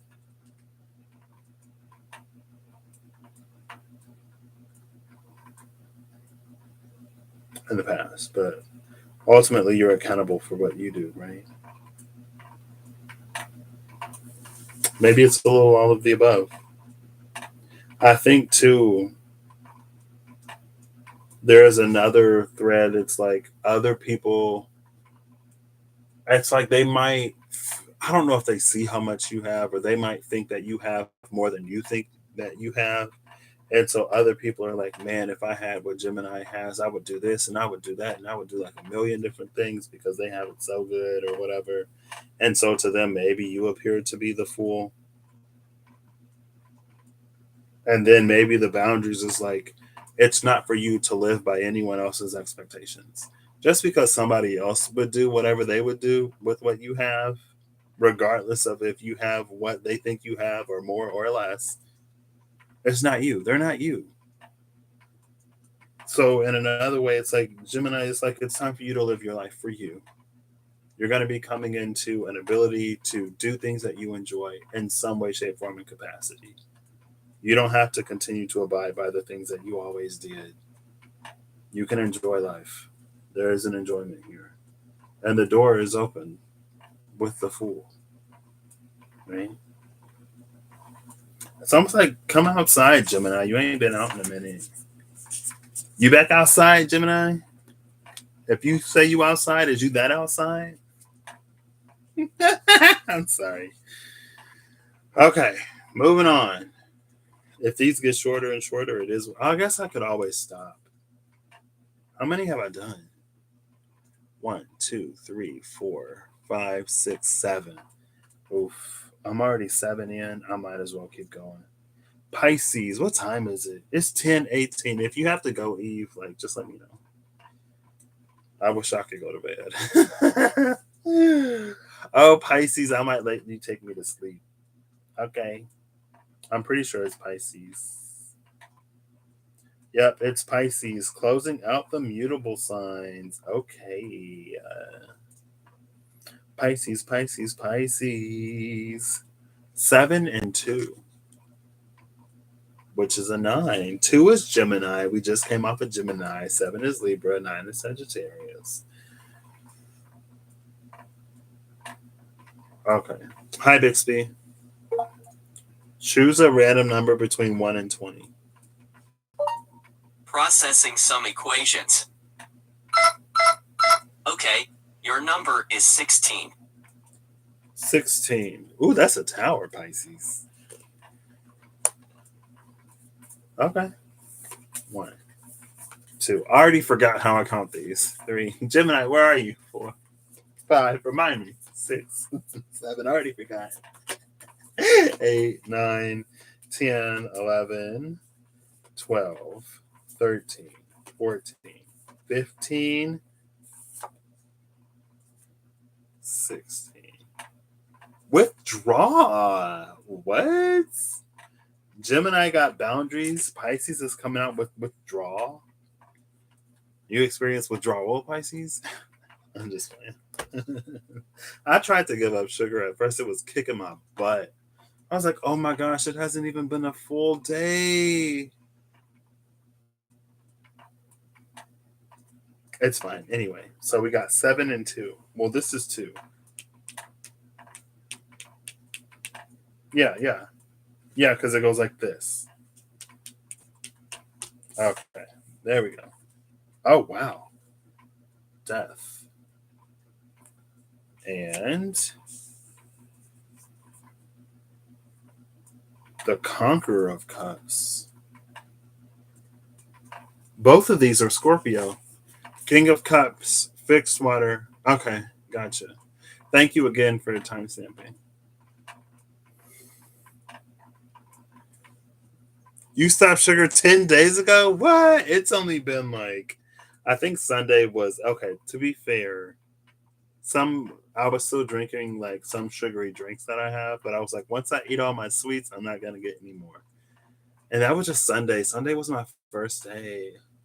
I'm like, oh my gosh. And we went to the store. I was like, I need to get sugar. And I was like, oh no. So, whew, wish me luck. Strength to both of us. Fixed water, Scorpio, death, Scorpio. Double Scorpio energy with withdrawal. Now, Scorpios.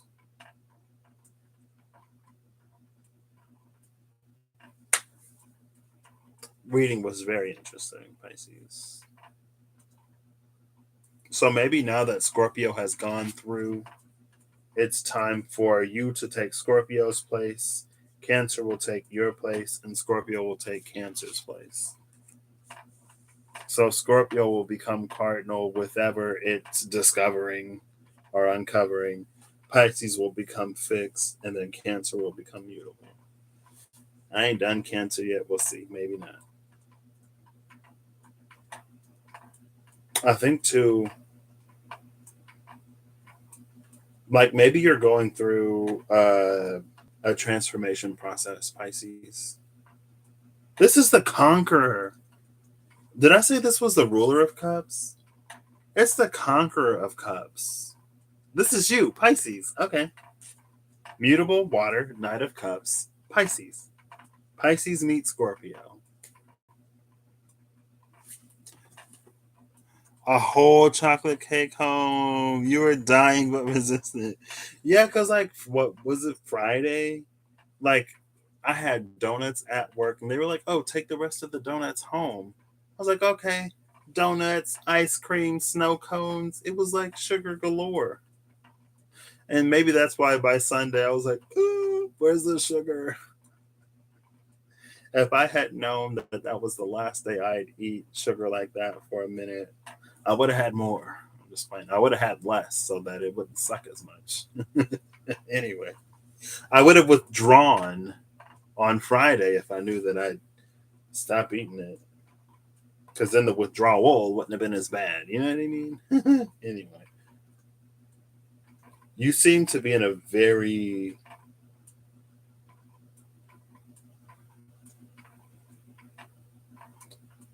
transformative place, Pisces.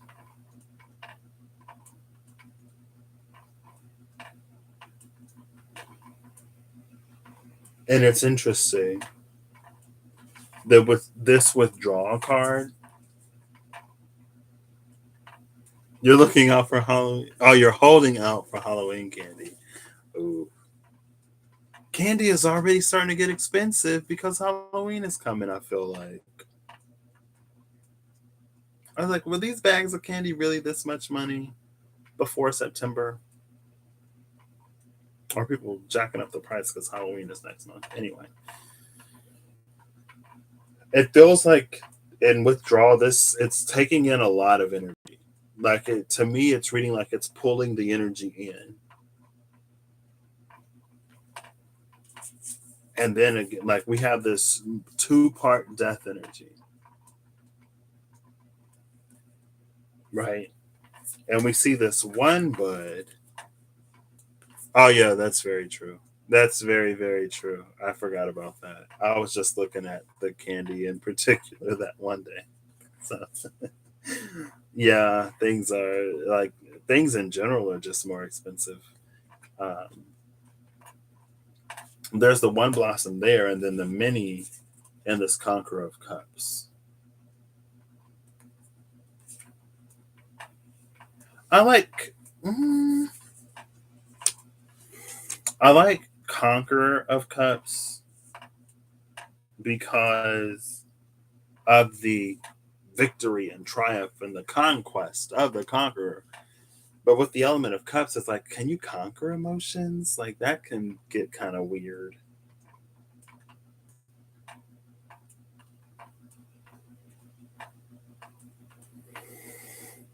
But yeah, I don't know if like this fox is gonna wake up.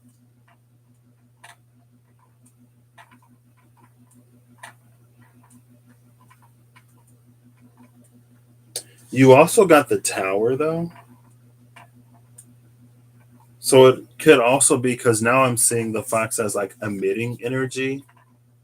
Like the energy is going out of the fox, which is causing, I don't know if it's like causing transformation, but because you got a 16 tower, but with the Conqueror of Cups, it feels like it would be for the better because of the roses. So it's almost like it feels like you're bleeding emotions, Pisces. Or maybe like bleeding emotions, it's like you're bleeding energy. Your energy is starting to bleed out into the environment. And it can be a good thing or it can be not that good thing, depending on what your energy is. Right? Because with the Conqueror of Cups, it's like as you move, as you go from place to place, your energy sort of like pulls around you and maybe it lingers in some areas. With death, it has the power to transform, or with death, it has the power to decay. And it can cause towers. Again, towers for the better or towers for the worse. It's all on you, Pisces.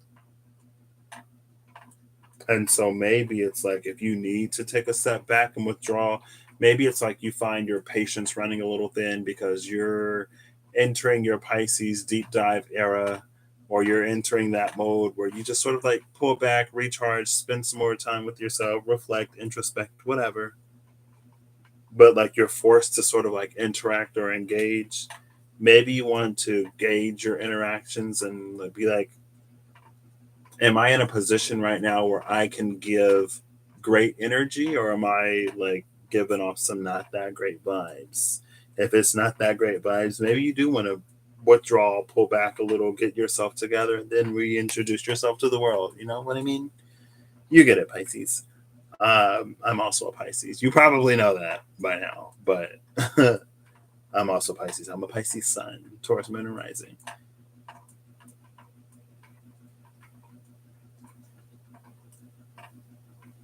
But it has the, again, with the Conqueror of Cups, with all of these roses, roses being love, maybe also with the Death card, it's like there's a love for self that you find that intermingles with love outside of you.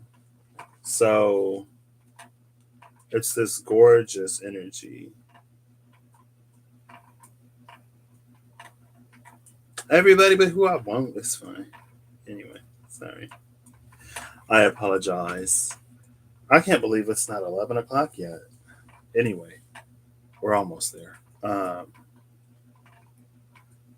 Maybe it's this love for self that you find, or it's this higher love within self that, like, it bleeds out and then it mixes with the love and the environment. And so maybe that creates, it's almost like this reverb. It's like the blue and the red make purple, you know what I mean? It's either that or like it can shift. It's transformational. You're going through some kind of change and transformation. And as the placeholder of mutable water, mutable, it affects the outside. What affects The outside affects the inside affects the outside, especially for mutable, right?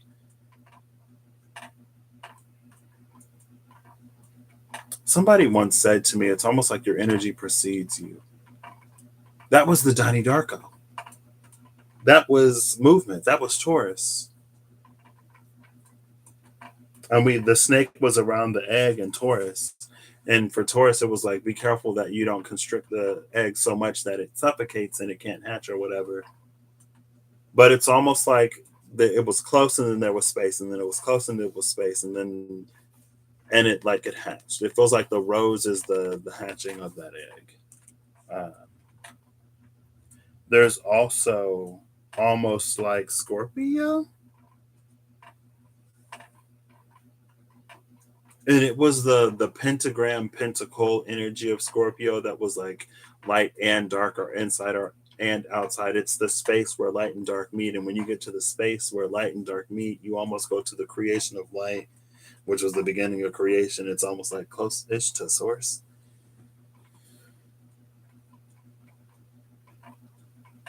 But there's something maybe being born within you, Pisces, that,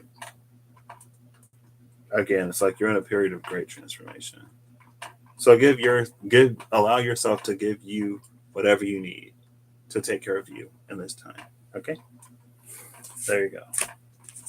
And with that, I hope you have an amazing whenever you see this. I hope you're acting in alignment to make all that you wish to experience your reality. And Pisces, it's almost like, I kind of want to say live and let be. I also want to say, like, just let it be. You know?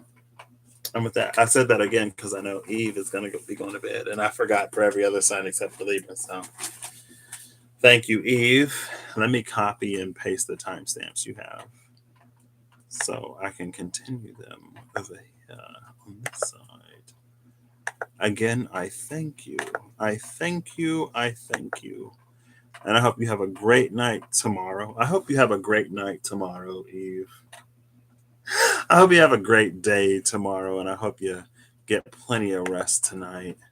It's Friday. TGIF, right?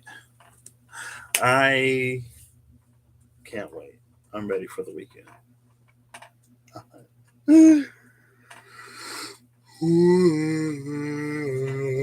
Excuse me. Almost to the end of signs. Almost to the end. Thank you. I appreciate it. I hope I have a great night tomorrow, too.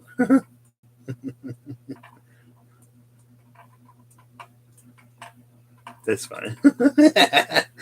Anyway, next is Aries. I'll say 148. All right, Aries, the first sign, not last.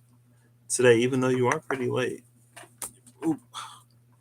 Darn it, I'm going to have to type on my phone. My keyboard is currently inaccessible. So I'm going to make a quick note.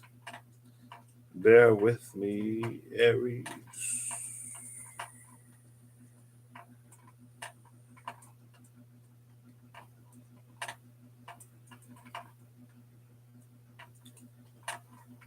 Aries.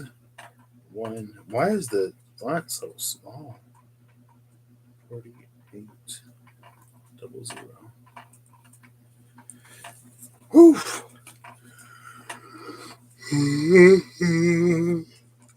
Excuse me. Oh, I'm tired. I got 4 signs left. And it's already 10:30. We'll go for it. Well, we'll see.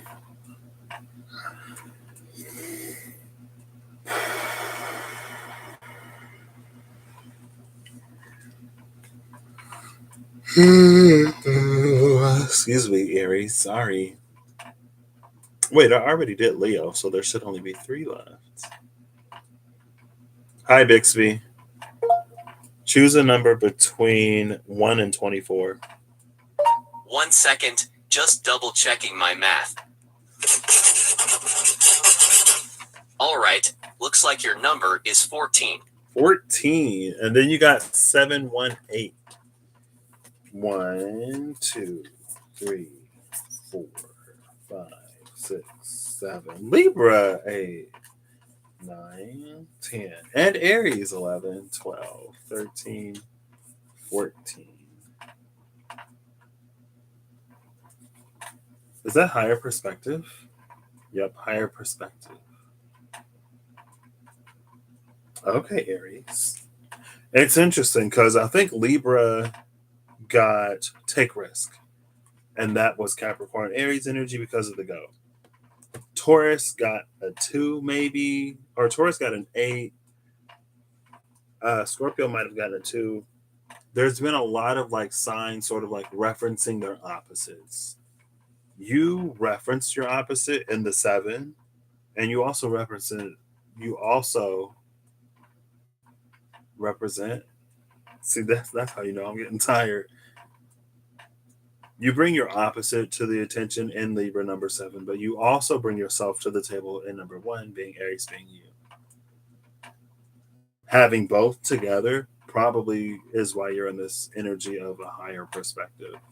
Because not only are you able to account for that which is on the other side, but you're also able to account for yourself. And in doing so, you can almost sort of like balance, mitigate both. It's almost like it expands your perspective by not completely neglecting one or the other, or by not completely focusing on one versus the other. So this should be 7. Yes. Oof. And then this is number 1. Oh. Fire signs and water. It's a thing today, apparently.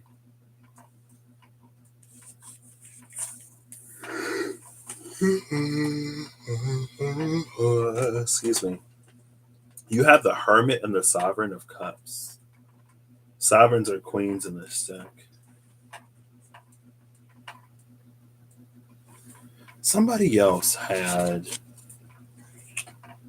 Leo had the Ace of. Who had the Ace of Cups? I think Aries, actually. Aries. I think Sagittarius had the Ace of Cups. Sagittarius had the Ace of Cups and the 7 of Swords. I'm telling you, fire signs and water energy today.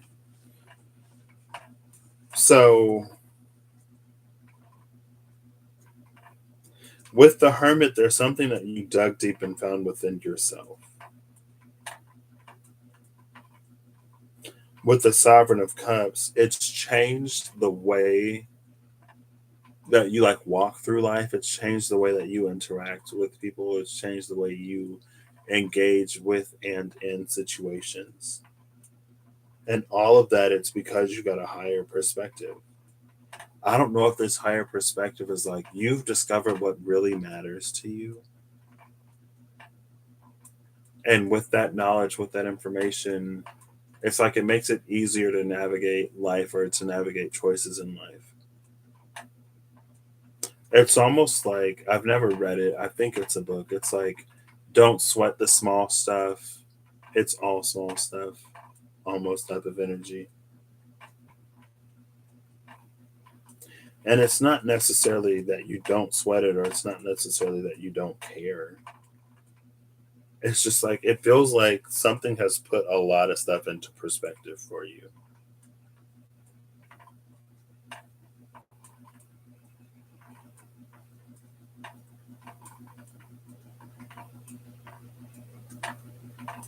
And it's making me think of the Aquarius reading, but it feels like you found it with this Hermit. Because usually the lantern feels like it's like an enclosure for the star. Sometimes the lantern feels like it's an enclosure for the star. But this one is feeling like it's almost like a display case, more so than a cage.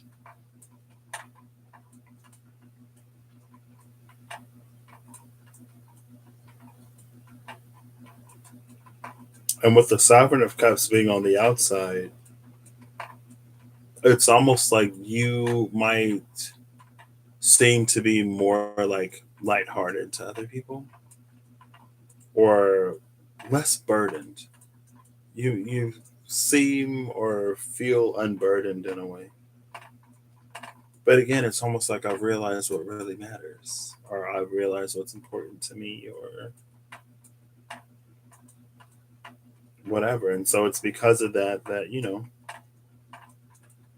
it's not that I don't care, but there are some things that matter more than others. And I can't control what I can't control.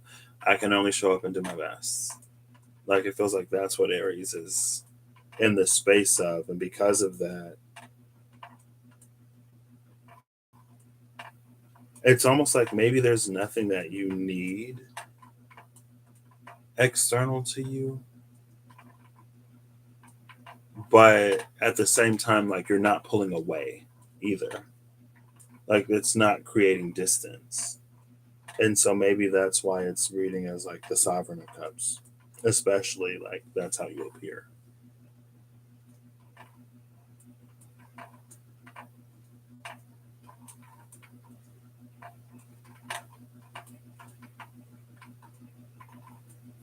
And so I guess Aries, if you're presented with an opportunity, or if you're looking or thinking about what direction you should take next,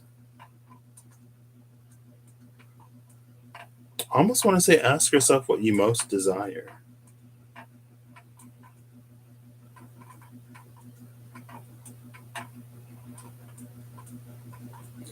Or it's like if there's, especially if there's something that you received in terms of like what the future will be like, or what an aspect of that future is, or like if there's some kind of like purpose or reason, right, that you're here. It's almost like keep that in mind as you're being presented with options. Just keep that in mind, and that's the higher perspective that you take. It reads like, well, what's going to get me closer to like that, but it doesn't feel as controlling as that can feel sometimes, or it doesn't feel as heavily attached or as sticky as it can feel sometimes.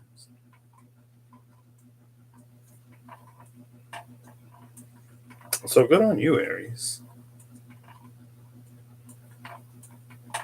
That's what I got. I hope you have a good whatever you see this. I hope you're acting in alignment to make all that you wish to experience your reality. I need to not get lazy with and just blah, blah, blah, blah. Let's see who's next. What's next? Where's my phone? I literally just had it. You were out here. It is. I was like, you were literally right next to me. Where did you go?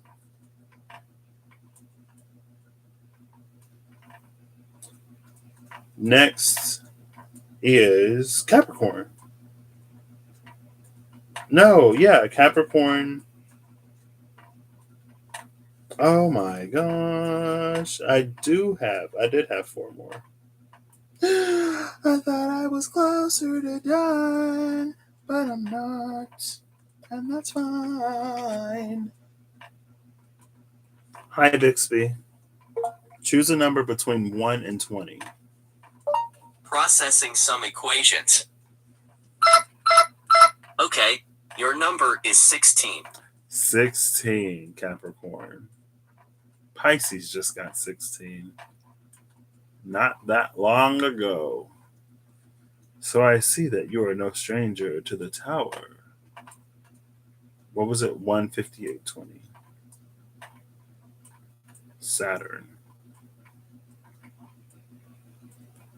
It's funny because when we went from Sagittarius to Aquarius, and I was like, we skipped Capricorn. What happened to Capricorn? And then Aquarius got the warrior and the horns were on the hilt of the sword. And I was like, oof, that's what happened to Capricorn.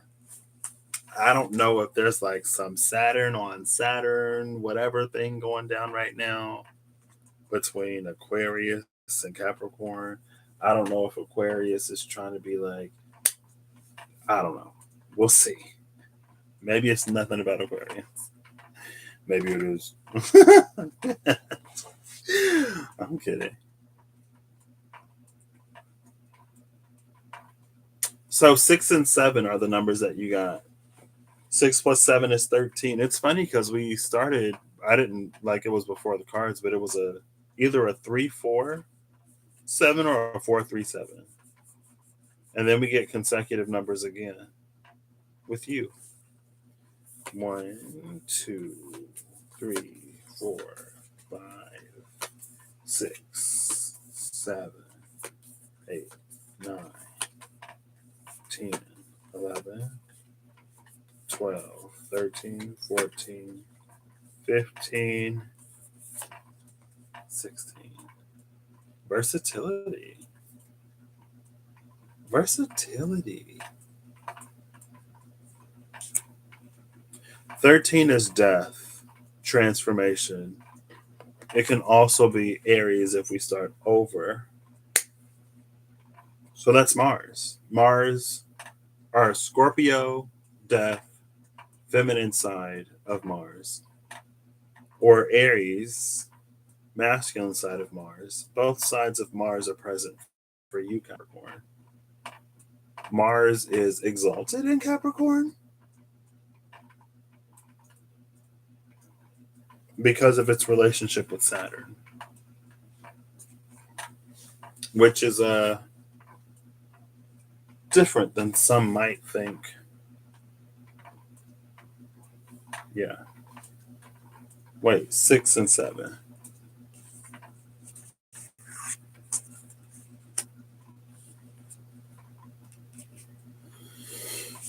Ooh, Capricorn. I guess just right off the bat, Capricorn, it's like, don't forget to be flexible. Or it's like, remember that you can be flexible. I know, like, sometimes you can come up with these amazing plans and you know exactly how everything is going to work out. And then when it doesn't, maybe you feel some type of way. It's leave room for Jesus.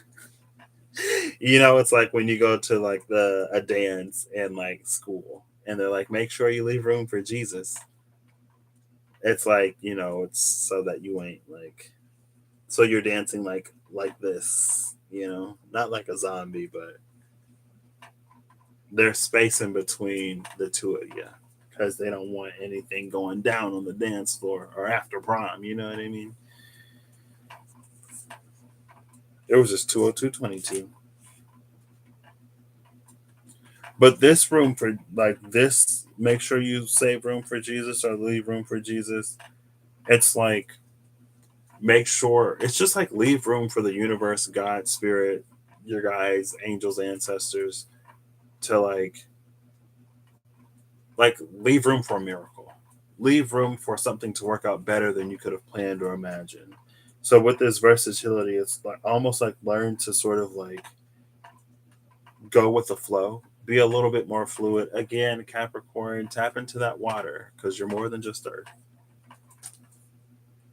You come out with the 7 of Cups and the 2 of Swords. It's interesting because like the third eye is surrounded in thorns in the 7 of Cups energy. But here in the 2 of Swords, it has to rely on that third eye sight because all of the other senses have been sort of like muted, right?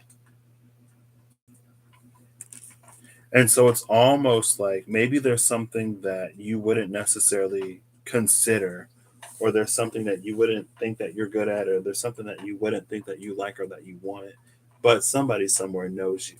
They know you well, maybe perhaps better than you know yourself in some ways, at the very least. And so it's almost an exercise in trust and an exercise in faith, Capricorn.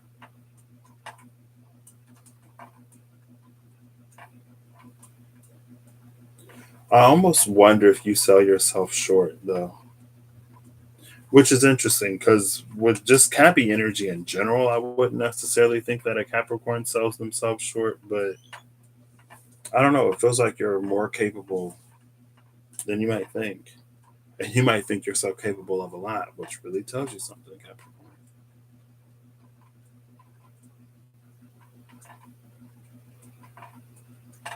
I don't know if maybe you're comfortable in a smaller tank, if maybe you're comfortable feeling like you have a good grasp on things, and so it becomes a sort of comfort zone for you. and you don't necessarily expand or branch outside of that.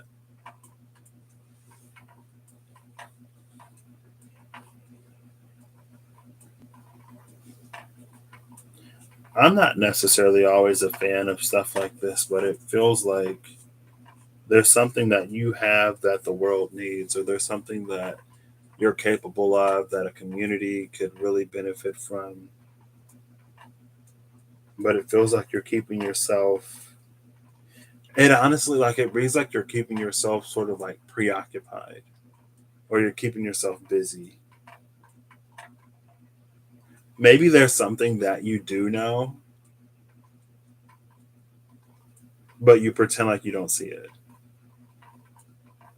for whatever reason.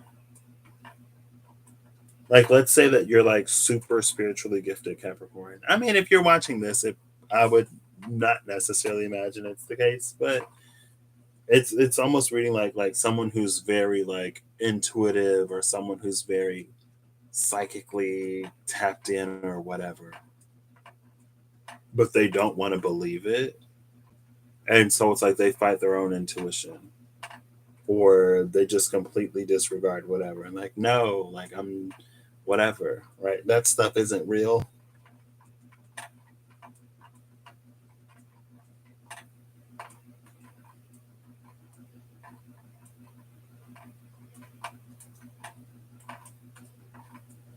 And so you don't do it, or you don't like allow the gift to sort of unfold in whatever way.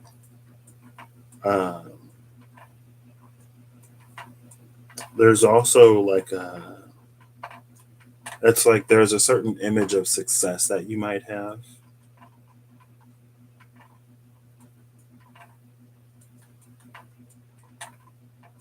and it's like you might not necessarily allow yourself to deviate from that too much in any direction. But it's like success can come in many ways, shapes, forms, and I don't know, it just feels like there's something that you're not taking into consideration. And it's like you could actually be successful in doing what you want. And so there's an element of, I want to say, fulfillment. There's an alignment between passion and fulfillment for you. Because it's like you can do something that's very fulfilling, but you're not necessarily passionate about it. You know what I mean? And so maybe with the Seven of Cups, it's like there are many sort of things. It's almost like there's a lot of standards that you hold, or there's a lot of things that you want that are seemingly disparate. And so maybe you've struggled to find something that satisfies everything. And so you kind of sort of like choose the best at hand, or you know that sacrifice is an imminent part of whatever. And so no matter what you do, you're going to have to miss out or lose out on something. So you make a certain choice or decision. But it's almost like somehow, I don't know if it's all in one or if it's in how you like divvy up and split up your time and energy. But it's like you can check all of the boxes. You cannot have to go without. But it's going to require a little bit of flexibility on your part. And also going back to the like the gifted but doesn't want to admit it thing. It's like you're more than one, like you're not a single anything. With this versatility, it's like you can be several things, right? There are sometimes in some ways that you don't necessarily have to choose one or the other.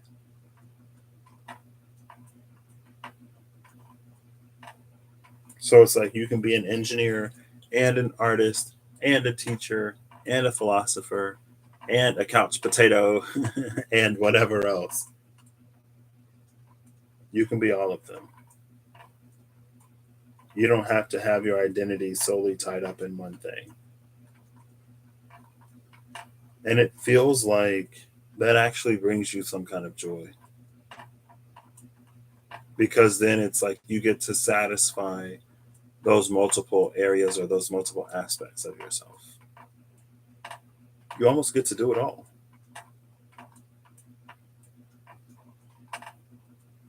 And with this Two of Swords, almost like what just came out for Aries, I think. Maybe it's that you, because Aries had the higher perspective, maybe it's that you find a way to get it all. And again, it might not necessarily be all at once, or it might not necessarily be all in one area, but you find a way.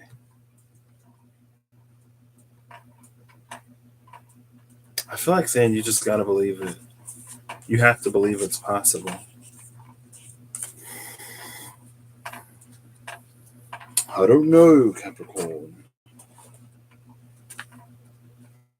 Let's see. I think Leo was next, but Leo is first. Yep. So next is Virgo, which means Cancer is our concluding sign. Virgo, Virgo, Virgo, Virgo, Virgo, Virgo, Virgo, Virgo, Virgo. Virgo, Virgo, Virgo, Virgo, Virgo, Virgo. I don't know. Then Cancer is the last. Okay. This is done. Let's go 4 and 1. Hey, Cancer, not Virgo. Virgo, I almost thought you were Cancer for a second. Well, 4 is Cancer, which is the house. 1 is Aries, which is the self.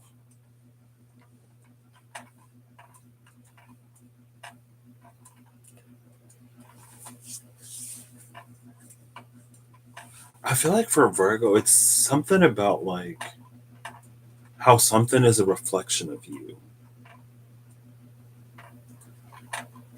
And I don't know if it's a statement or if it's a question.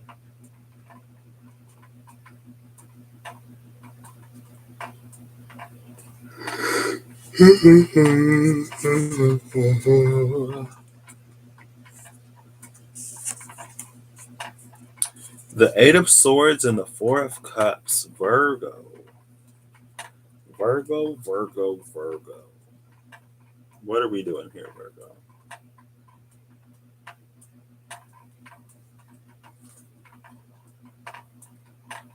There's a 444 here. The Four of Cups. Oh, gosh, come on. So you see these 4 swords framing this, and then there are 4 swords sort of sticking up. Oh, gosh. Close. Oof, nice. I still got time left.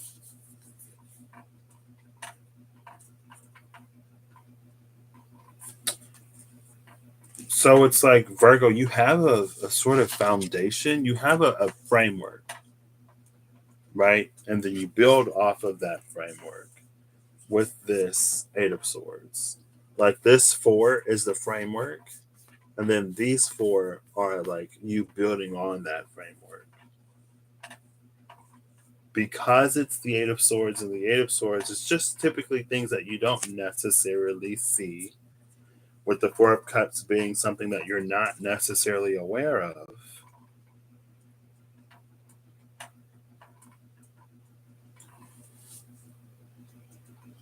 I guess it's almost like be mindful of your limitations. But it's like be mindful of your limitations in a way of like be aware of the things that you don't know. Or be aware or keep in mind like how limited your knowing is.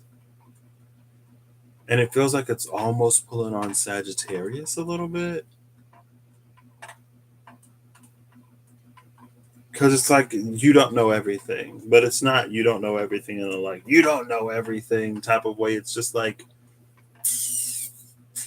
I don't know if it's like something that it almost feels like there's something that you're not using or utilizing.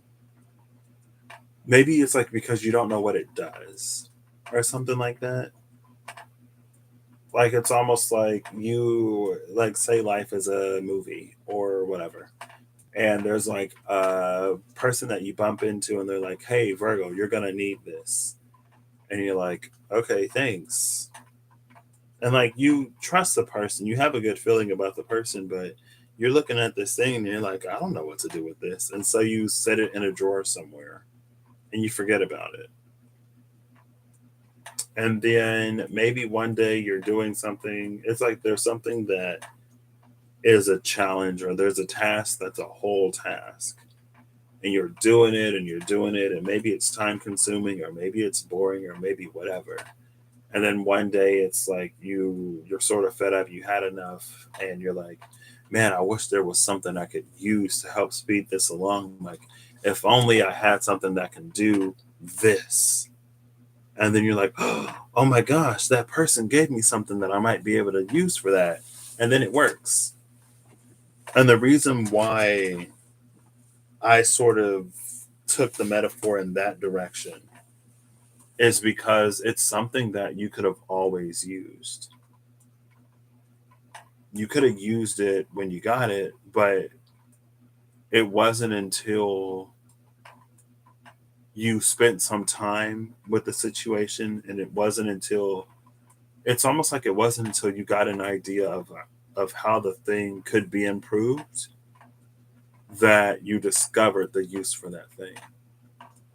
So it's like when you need it, it's there. When you discover it, you'll have it. But it's also like it's something that you could have used the whole time. And maybe that's something that you'll sort of recognize or realize, or maybe it's something you've already realized and recognized about something. It's like, oh my gosh, this whole time it was right in front of my face and I didn't even know it. Hi, Bixby. Choose a number between 1 and 24. Processing some equations. Okay, your number is 14. 14, another 14. 16s and 14s are popular. 2, 3, more temperance. 4, 5, 6, 7, 8, 9, 10, 11, 12, 13, 14. Ooh, soul work. Oof. Soul work, Virgo, soul work. Soul work, Virgo, soul work, soul work, soul work, Virgo, soul work. It almost feels like one of those whistle while you work types of things, or it's one of those if you're like on a boat and people are rowing the boat and there's a person with the drum. It's like the drum helps to set like a rhythm, and so everyone moves according to that rhythm, and we get where we're going a lot smoother. There's something about like a coordination here. I don't know why I said it weird, coordination. There's something about coordination.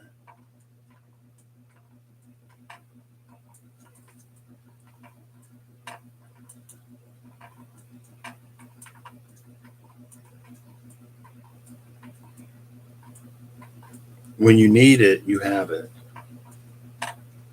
but you already had it. It's almost like I feel like Virgo has like a whole drawer of stuff at their disposal. This is weird because it's almost like it's reading like this manifestive ability that you have, an ability to manifest things that you have, Virgo. But you might not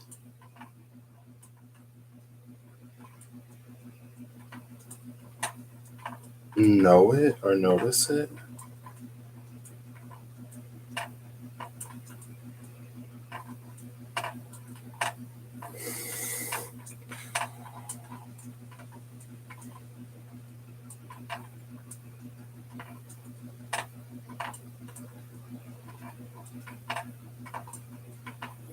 I think too, maybe there are like lessons that are important for you to learn. It's like there are things that it's important for you to go through because of what you get out of those situations. Someone else got the card of transmute, and I think the death card came out with it. Transmute is a B. Did nobody get transmute? Maybe I lied. Was it Libra? No, take risk. Did nobody get transmute? I really thought the transmute card came out.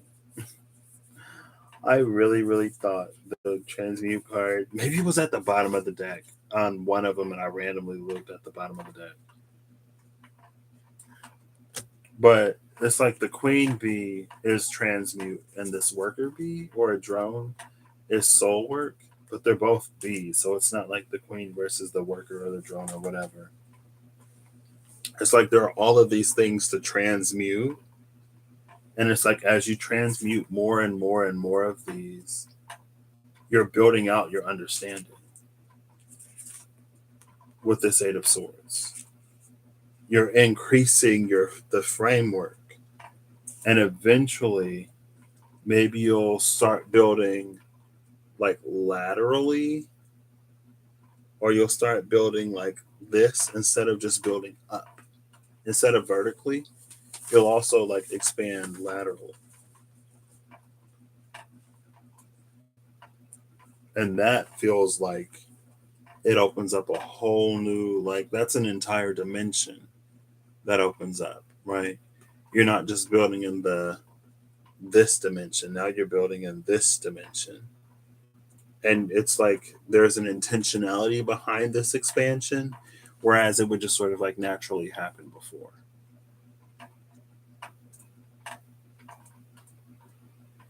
I think too, on the other side of that, it's almost, I want to say Sagittarius, but at this point I can't fully remember. With this soul work card, it's almost like if you get something, you just sort of like know where it goes. Or is that Aries? Because I'm seeing like this bee just sort of like putting things in these different sort of holes. And maybe it doesn't necessarily know why it goes there. Yeah, that was a little Sagittarius. And somebody else got it too, I think, a little bit. Maybe you don't necessarily know why it goes in that place. So this is talking about resonance. It's building on or building out, expanding on resonance in some way. It's like, I don't know why this goes here, but it feels right. I don't know why I'm getting a nudge to go here, but it feels right. I don't know, blah, blah, blah, blah, blah, but it feels right. It feels right. It feels right.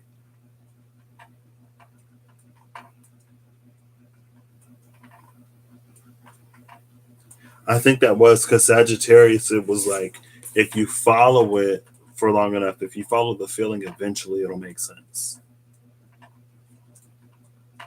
But I think Libra was also like, you don't always have to wait until everything makes perfect sense. You don't have to wait until you know everything. Sometimes you know just enough to get started and to get going.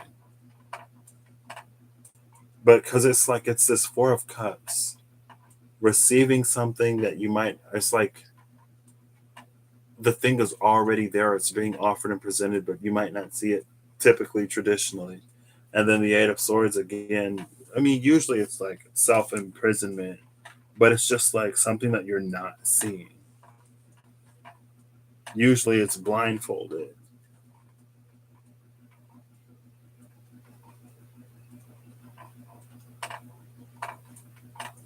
I think you're also, maybe more than you realize, Virgo, it feels like you're exactly where you need to be. You're exactly where you're supposed to be. You're in position. What's going to come next? I don't know. but it's like you're in position. And I think that's what all this soul work has been. It's like it's been getting you ready for something, or it's been positioning you for something. You just had to reach the point where you're ready to use it, or where you're open to whatever. Virgo, you're ready. That's what I would say. Like, you are ready. If I had to title this for Virgo. Or maybe right time, right place. Because it feels like that again. All right, Cancer. There's no need for me to look at the breakdown because I already know. You're the last sign that's left, Cancer. So thank you for taking me to bed because it is time for sleep. Hi, Bixby. Choose a number between 1 and 24. Processing some equations. Okay, your number is 15. 15. 1, 2. I think that's a first. 3, 4, 5, 6, 7, 8. Nobody got 1. 9, 10, 11, 12, 13, 14, 15. Release. 15. Release. 15. Devil energy. Release. I feel like a song just tried to pop into my mind, but I don't remember.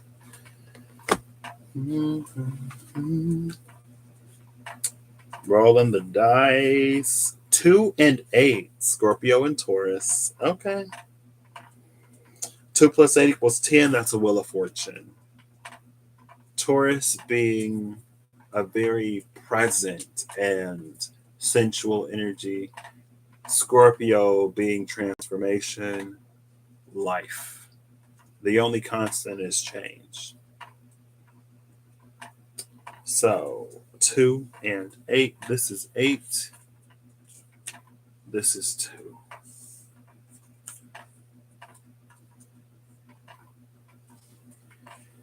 So you get the 8 of coins and judgment. Cancer.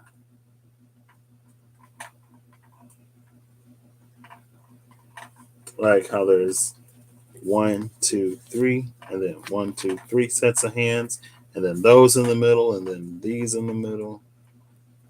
Also, with these hands, it's like the frog is doing the same thing in release.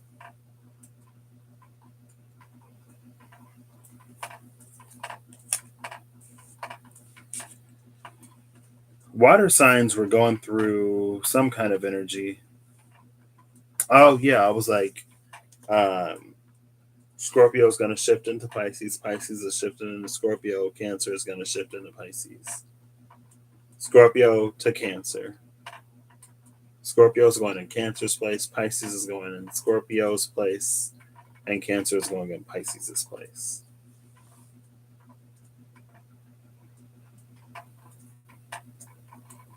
And that almost feels like the case.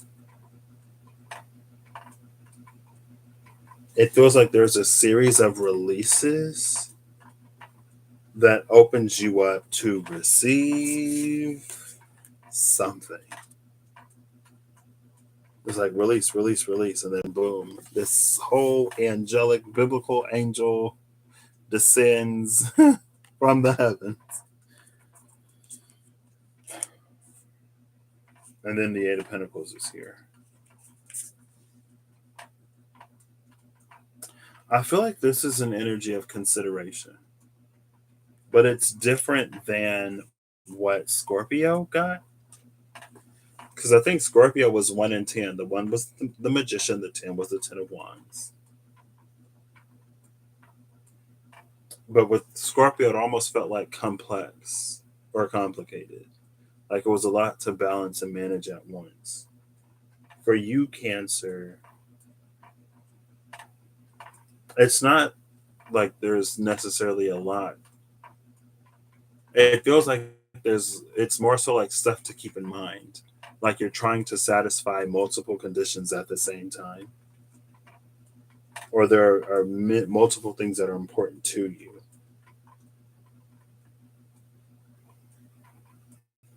It makes me think of tying to, it's like tying one thread to another,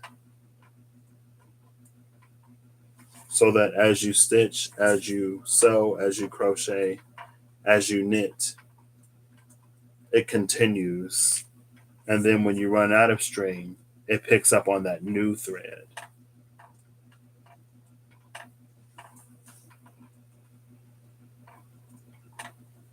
You're switching threads, Cancer. I don't necessarily know what that means, but I don't know if that's like a different destiny or life path. I'm like just thinking about the red string of fate or whatever.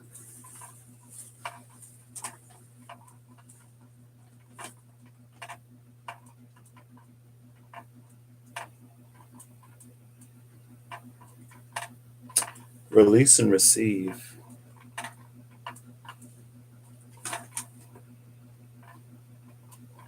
Maybe with the Eight of Pentacles, with the Eight of Pentacles and Judgment, again, it's almost like as an artist, you are a creative and you create.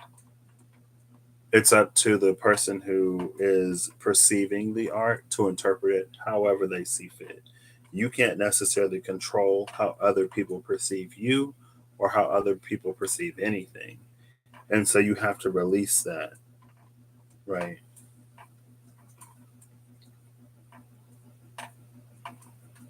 But it feels like whatever you do, you're like dedicated to your craft. And you spent time, energy, effort, years maybe developing it and honing your style. I think Leo had something similar to that. Yeah, they had creativity. Get creative.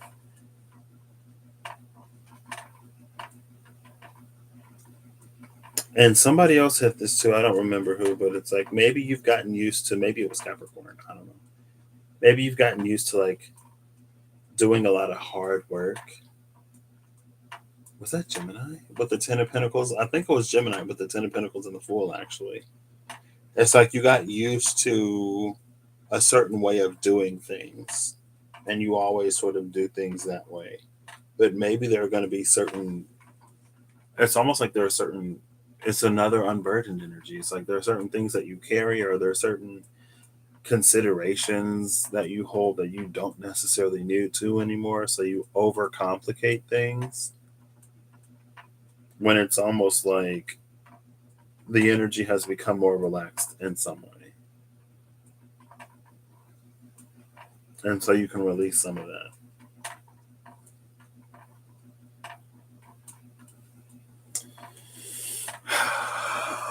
I'm ready to go, Cancer, but I don't want to end this prematurely.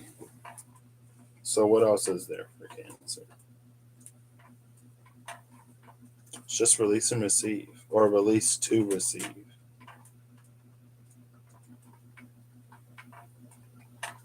It's almost like spirit or other people can't come in and work on something or do their part if your hands are all over it.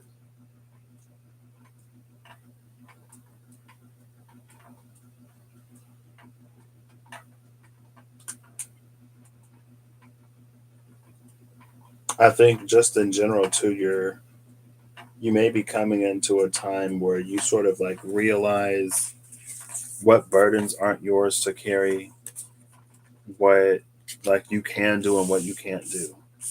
And it's not your job to do everything for anyone unless they are your dependents, right?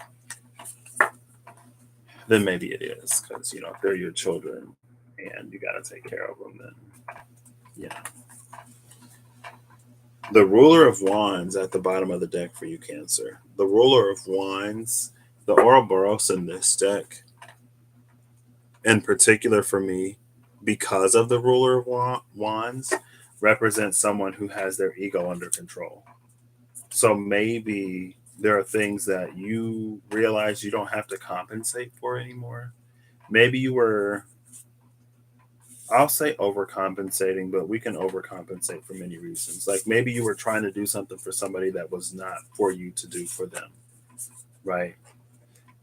And after a long period of frustration and irritation at them just not getting it, you just like realize that what's for them to do or figure out or solve is for them to do and figure out and solve.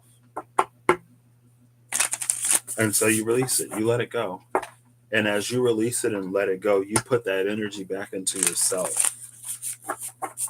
Either you like intentionally and purposely put that energy back into yourself to build yourself up, or you just sort of like hold it. You know what I mean? Where you don't necessarily have to turn around and find somebody else to try to give it to. Right? You can just sort of like allow it to be whatever. So that's what I got for you, Cancer. When you release, you put yourself in a position to receive. There's an openness that release carries. That again puts you in a position to receive. So I hope you have a good whatever whenever you see this, Cancer, and I hope you're acting in alignment to make all that you wish to experience your reality, because Cancer, you deserve it. I don't know why. If there's one sign today that I want to tell you deserve it, I don't know why it's Cancer, but it is. And I would ask you if you believe you deserve it.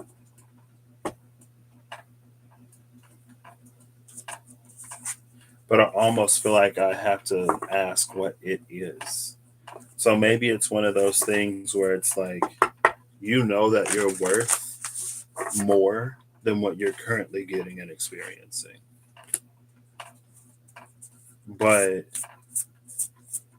you might not necessarily feel worthy of something else. You know what I mean? So it could be like too good for this, but not good enough for that. And so you're just sort of like left in the middle.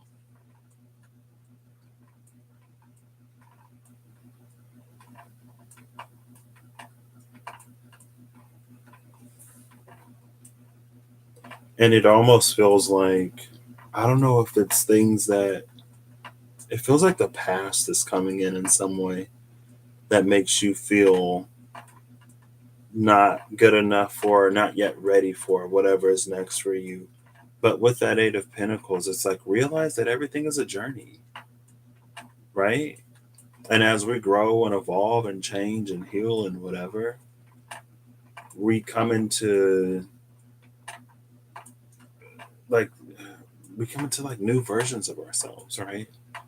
And maybe who you were 2 months ago, 3 years ago, 15 years ago, maybe that person wasn't ready. Maybe that person wasn't worthy. Maybe that person wasn't willing. But you can be now.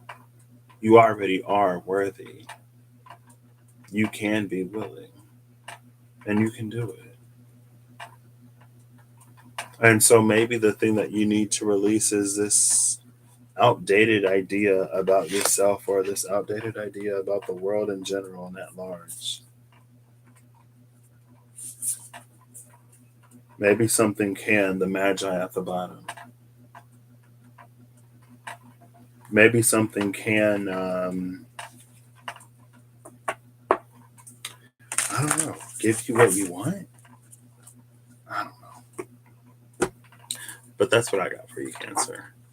So, 239.05 is the final shuffles. It's 11:30.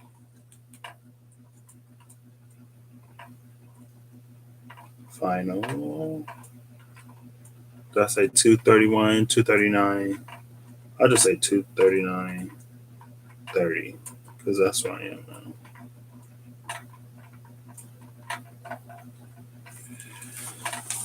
So I don't even know if I can say overall. Well, overall, with all of the fire coming out with the watery sort of energy, temperance, balance, Libra makes sense. It feels like water might be sort of like shifting positions. which is just like, water goes through its cycles and phases from ice to vapor, solid, liquid, gas, right? It's one of the elements that we sort of experience as it's one of the elements that we experience in multiple phases: water vapor, liquid water, solid water, and ice. Um, Air signs, let me think. Aquarius was the warrior, Libra was proactive, so another, and then Gemini had that abundance, was boundaries. So for air signs, it seems like it's about um,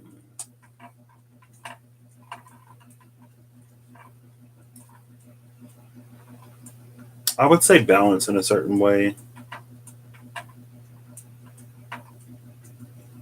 But for Gemini, it was like knowing what to give and what to keep. For Libra, it was like knowing when to lead instead of lag. And for Aquarius, it was to sort of like find the reason and purpose, or to find enjoyment in life. That life is more than just service, and you can find enjoyment in your service, of course.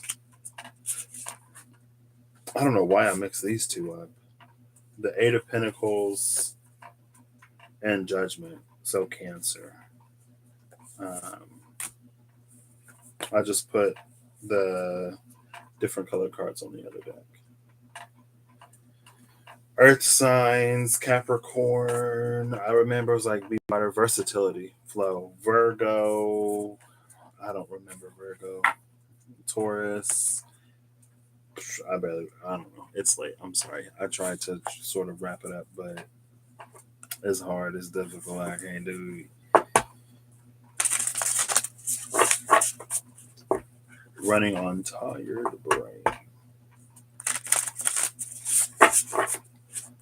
But Libra season in general, I guess it's feeling like there's partially the harvest. It's time for us to reap everything that we've sown and cared for up until this point in the year.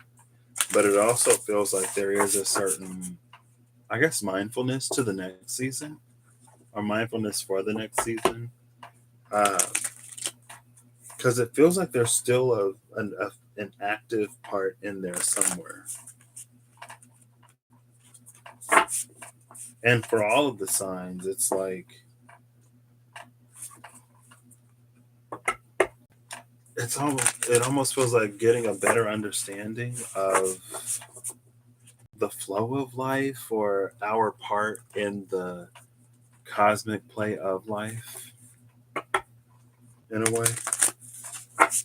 And if there's a certain role that we haven't played, or if there's a certain aspect that we haven't necessarily considered, it feels like there's an increase in awareness sort of coming. Um, just so we can get a sort of better idea, I guess, maybe.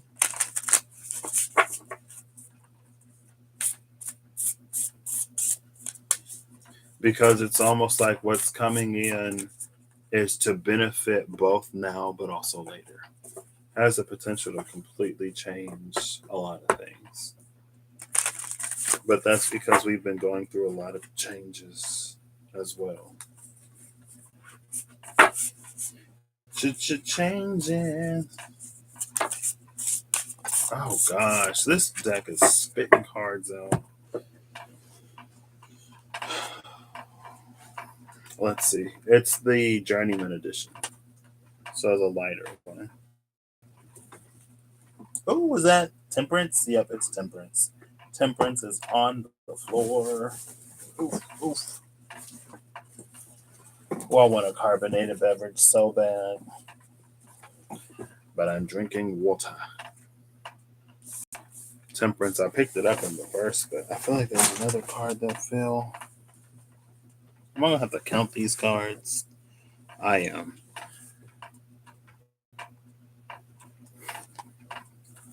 One, two, 3, 4, 5, 6, 7, 8, 9, 10, 13, 14, 15, 16, 17, 18, 19, 20, 1, 2, 3, 4, 5, 6, 7, 8, 9, 30, 1, 2, 5, 6, 7, 8, 9, 40, 1, 2, 3, 4, 5, 6, 7, 8, 9, 51, 2, 3, 4, 5, 6, 7, 8, 9, 61, 2, 3, 4, 5, 6, 7, 8, 9, 71, 2, 3, 4, 5, 6, 7, 8, plus the title card is 9. So I have all of them. Temperance.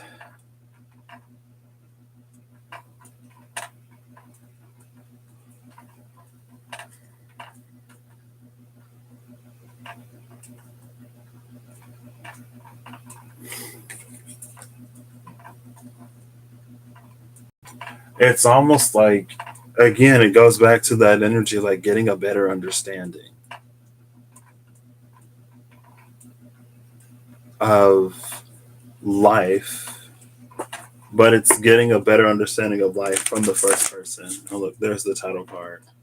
I was just like, oh, like, as I was like, because I was thinking there's 78 plus the title card. I was like, oh, I haven't seen the title card. Like, what would I have done if the title card came out?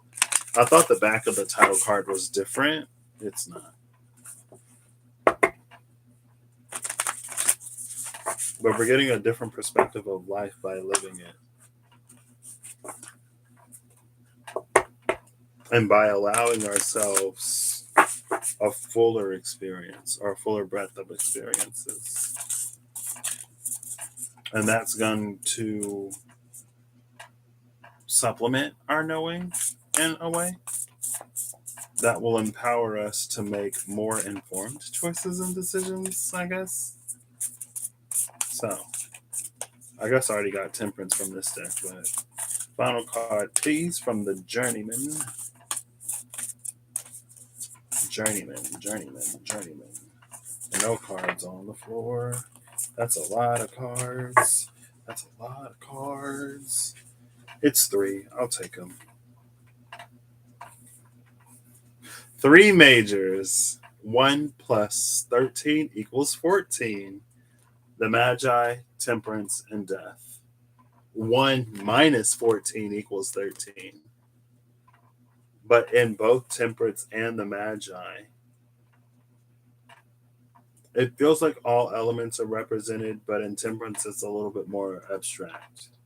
The elements of earth and air. Maybe the elements of earth and air are like man and spirit, God, creator, the divine. The hands of man, the angel up above, and then the water and the fire in between, with the Magi here.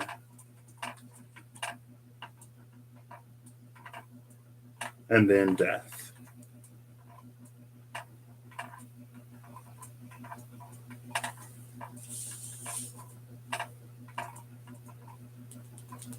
I see these 2 mountains in death.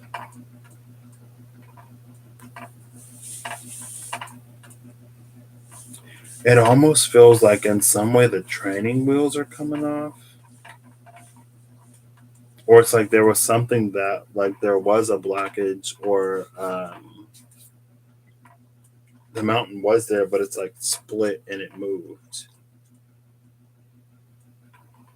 So there's a valley where the mountain used to be, but the mountain is split. So it's like the mass of the mountain is preserved. Everything is preserved. It's just like moved.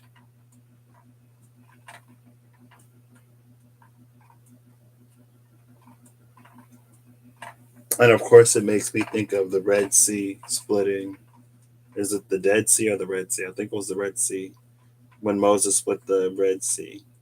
But then with the Magi, it also makes me think of all the magic offs that Moses had with the palace, whatever's of the Pharaoh.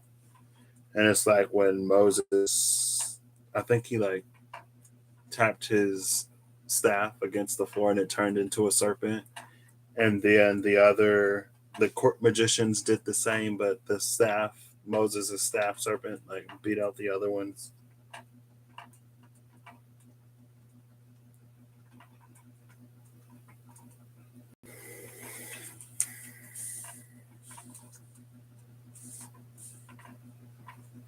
I think in general,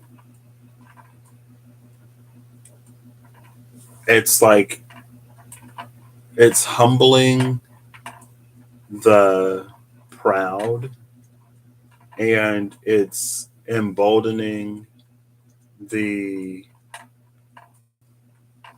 I automatically want to say meek, but I don't at the same time.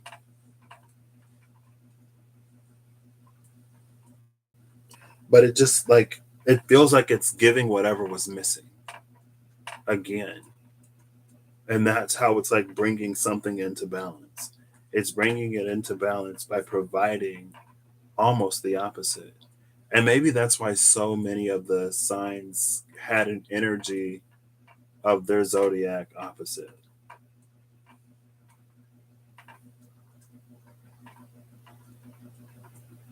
But it's like it's to find balance between the two. The Two of Wands at the bottom of the deck.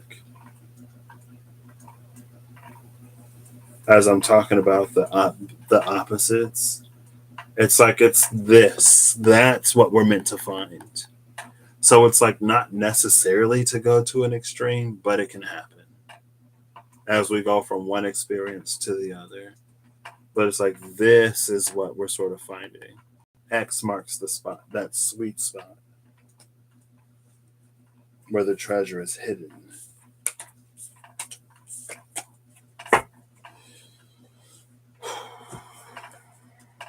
In whatever way that happens. If I could open this box, that would be gorgeous. Thank you.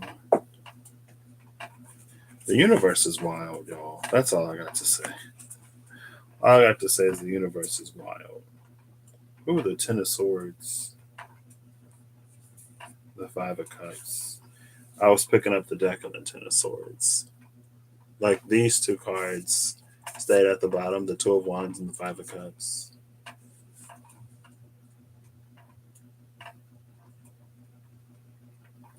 It's interesting. So with this Ten of Swords, the hands are being pierced.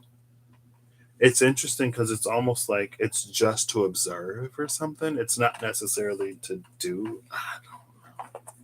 It's not necessarily for us to try to change something. Take it as it resonates. Use your own discernment. But it's like it's not like maybe what like we're being shown or what we're gonna experience. Again, it's like, or maybe it's just that like don't fall into the extreme on the other side. Try to like find that sweet spot in between. Or it's like we don't have to completely forsake who we are, who we were, in order for who we are becoming. It's like there's a balance between the two where we take in all information or all perspectives, or we take in more perspectives.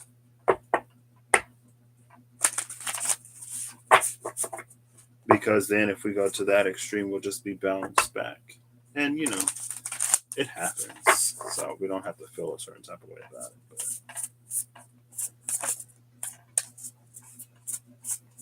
I think also with that Ten of Swords, the Chariot just flipped way too many cards over. So things are going to be moving forward or progressing. But I think also with that Ten of Swords, sometimes when we go from one extreme to another, maybe it's hard for us to, I almost want to say rationalize, conceptualize. Maybe it's hard for us to like not get completely overwhelmed or lost. And like, well, if like, what is the truth? Does anything matter? You know what I mean? Um,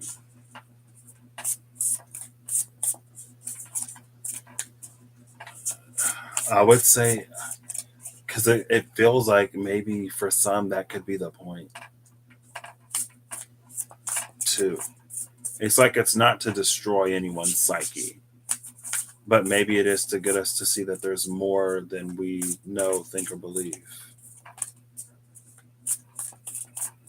All right.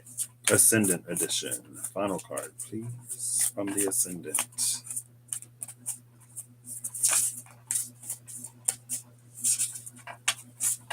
Ascendant. There we go. I thought a card just came out.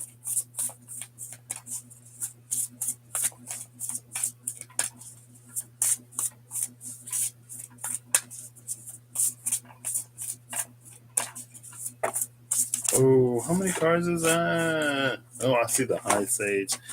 My head started to hurt like back here. And I'm like, oh gosh.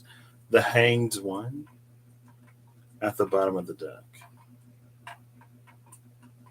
It feels like this rose was like dipped in something. It's making me think of Achilles. So Achilles' heel would be right here. That's Achilles' heel. Because everything else is gonna touch the river Styx. It's gonna be submerged in the water.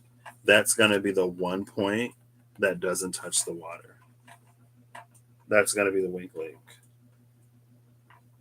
Because it's like Achilles' mom, I don't remember her name. I think she was a nymph. When he was a baby, she dipped him by his ankle or by his heel. She held him by the heel, dipped him in the river Styx, and then pulled him out. But that heel that she held on to, that was the only part that didn't touch the water. That's why it's Achilles' heel. That's his one vulnerable spot.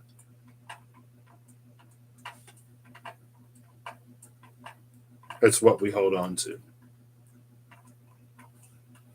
So maybe that just speaks on the other side. It's like, as we've gone through our journey up until this point, as we've gone through dark nights, as we've healed, as we've gone through ascensions, and as we've evolved spiritually, it's almost like the things that we constantly sort of held on to from point to point to point to point, from journey to journey, transition to transition to transition, as we continue to sort of grow and evolve, and as those things sort of stayed where they were, they became our heel.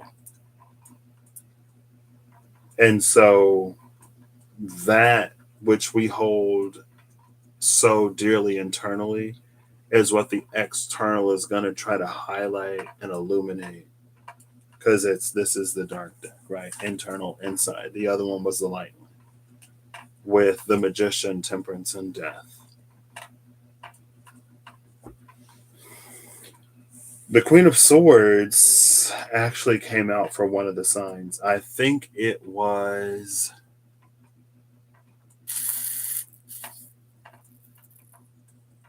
I almost want to say Pisces, but was it? It was a Queen of Swords with the moon. So was that Taurus? And then withdraw. No, I think it was Pisces. No, Pisces was Death and the Conqueror of Cups. It was a Queen of Swords and the moon, and there was something as, was it Capricorn? I forget which sign it was, but it was like, as the internal knowing deepens, there's more clarity that can be experienced in the world outside. And here she is again, the Sovereign of Swords, with the High Sage and the Three of Wands. It's interesting that the Queen of Swords is paired with the High Priestess, because usually we think of Queen of Cups energy as pre-High Priestess energy, or she's traditionally or more commonly known as pre-High Priestess energy. But the Queen of Swords is here. But again, it's not too surprising because of the Temperance, Justice, Libra, balance energy. It's like we're balancing the logical with the intuitive.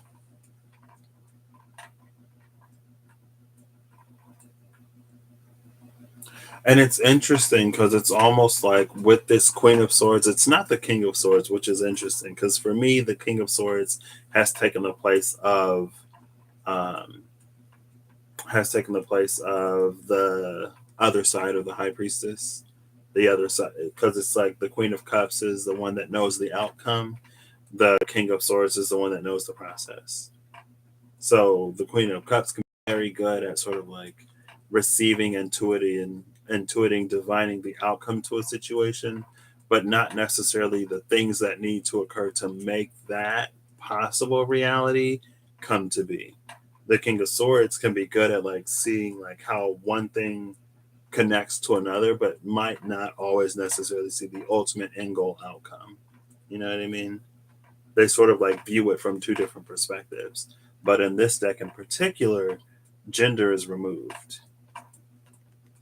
So maybe this sovereign is our king. And the energy is presenting itself as a sovereign rather than a ruler. And for me, the difference is like a ruler implies rulership, sovereign implies a certain um, authority that one has over oneself. So the rule, like because it's the sovereign of swords, like the ruler of swords might be like, this is what I think, and this is what you have to think because you are my subject and I rule over you. The sovereign is just more like, this is what I think, I operate off of my own whatever, and this is my life. You don't have to think the way I think, but I'm most definitely not going to think the way you think. And if we see things differently, that's fine. I'll go about my way, you go about yours. No hurt, no harm, no foul. The ruler is a little bit more like, you know.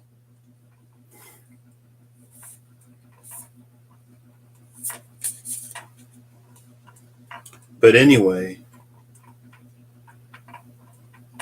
it's interesting because the Ten of Swords was at the bottom of the other deck. Here it's the Three of Wands. Because of the Three of Wands, it's almost like this opening of potential with the Sovereign of Swords and the High Sage. With the Ten of Swords, it was like, don't is a strong word, but it was like, be aware that like just because you see something doesn't necessarily mean that it is your job, duty, or responsibility to change it. You're just being made aware. We thought you should know that this is happening, not that you necessarily have the power to do something in this situation. We just thought you should know the truth, right? Maybe you do, maybe you don't. It's all about awareness.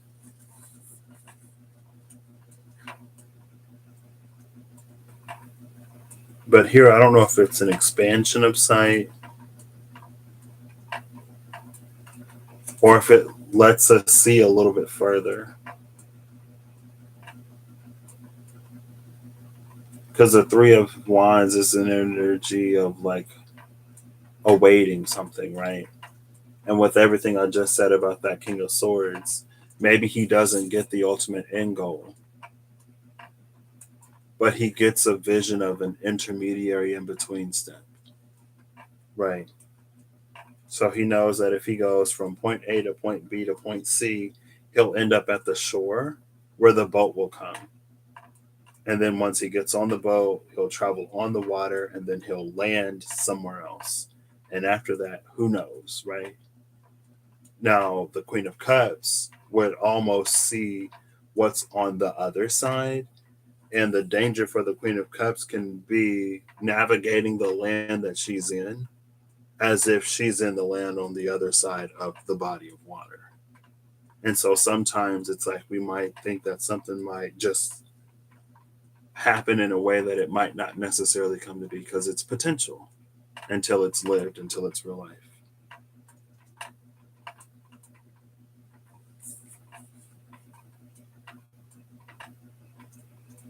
I almost wonder too if there's just going to be like another, not like shake up, but it's like we'll know what we need to know for now. Leave room for Jesus. Whoever had that. It had to be Cancer or Virgo. Was Virgo leave room for Jesus? I think Virgo was leave room for Jesus. Yeah, with the Eight of Swords and the Four of Cups. I'm pretty sure that was Virgo. And that leave room for Jesus was just like leave room for things to work out better than you could have planned. Because we don't know everything. And even if we did know most things, life happens and something can just randomly come in. Chance encounters, right?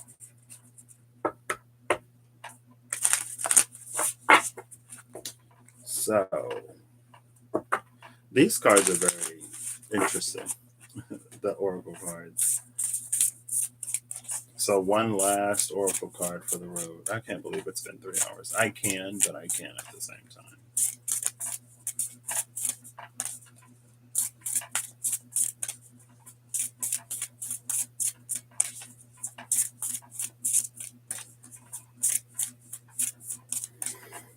All right. Just made it home. How did your meeting go? Hope it went well. I'm just trying to get one last card so I can go to sleep.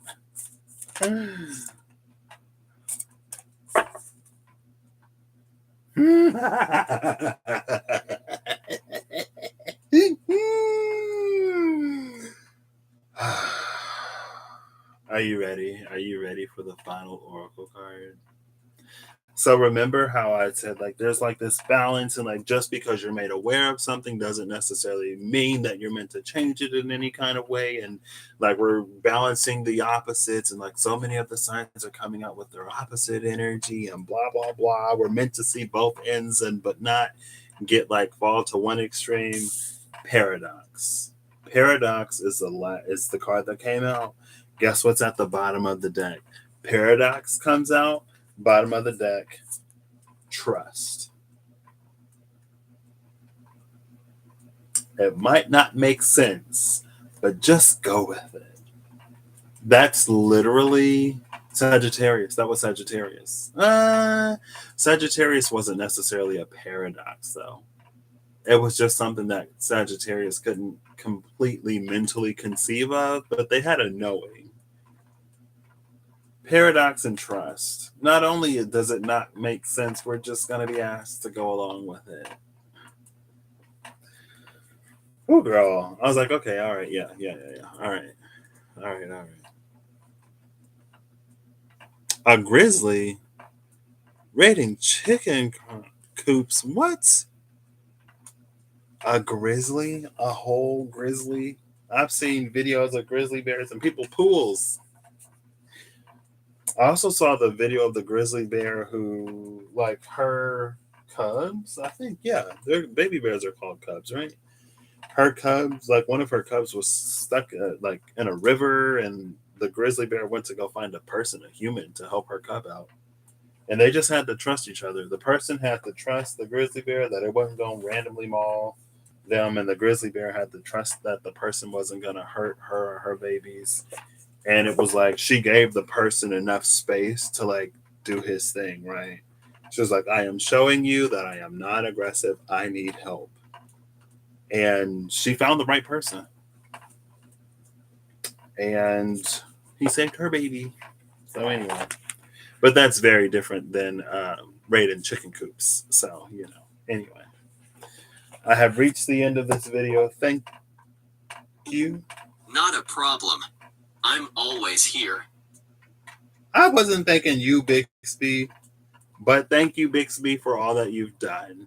You have been an integral part of this video, and I could not have done it in the way that I did it without you. So, Bixby said, you're going to recognize me. Anyway.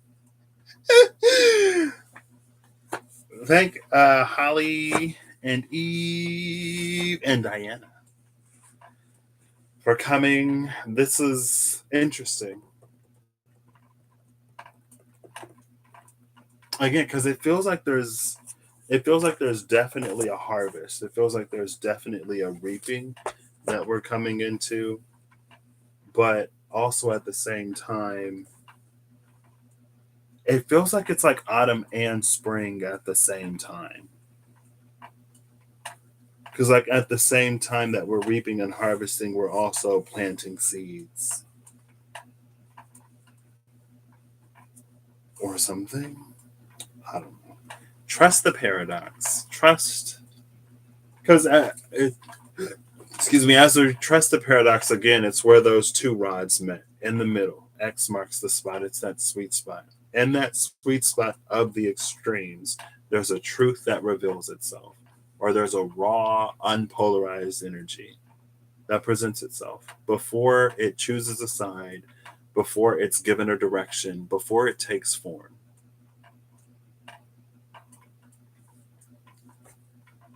Who knows? Thank you. I will do my best. I will have a great sleep, actually. Thank you. I will have an amazing sleep, and I'll go to work tomorrow not tired. And then we'll go from there. All right. I hope you all have a wonderful whatever whenever you see this. I hope you're acting in alignment to make all that you wish to experience your reality. And I hope you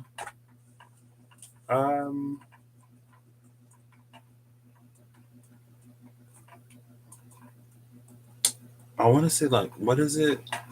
An ear to hear and a mind to question and an eye to see. I don't know. I'll catch you next time. I'll catch you. Bye.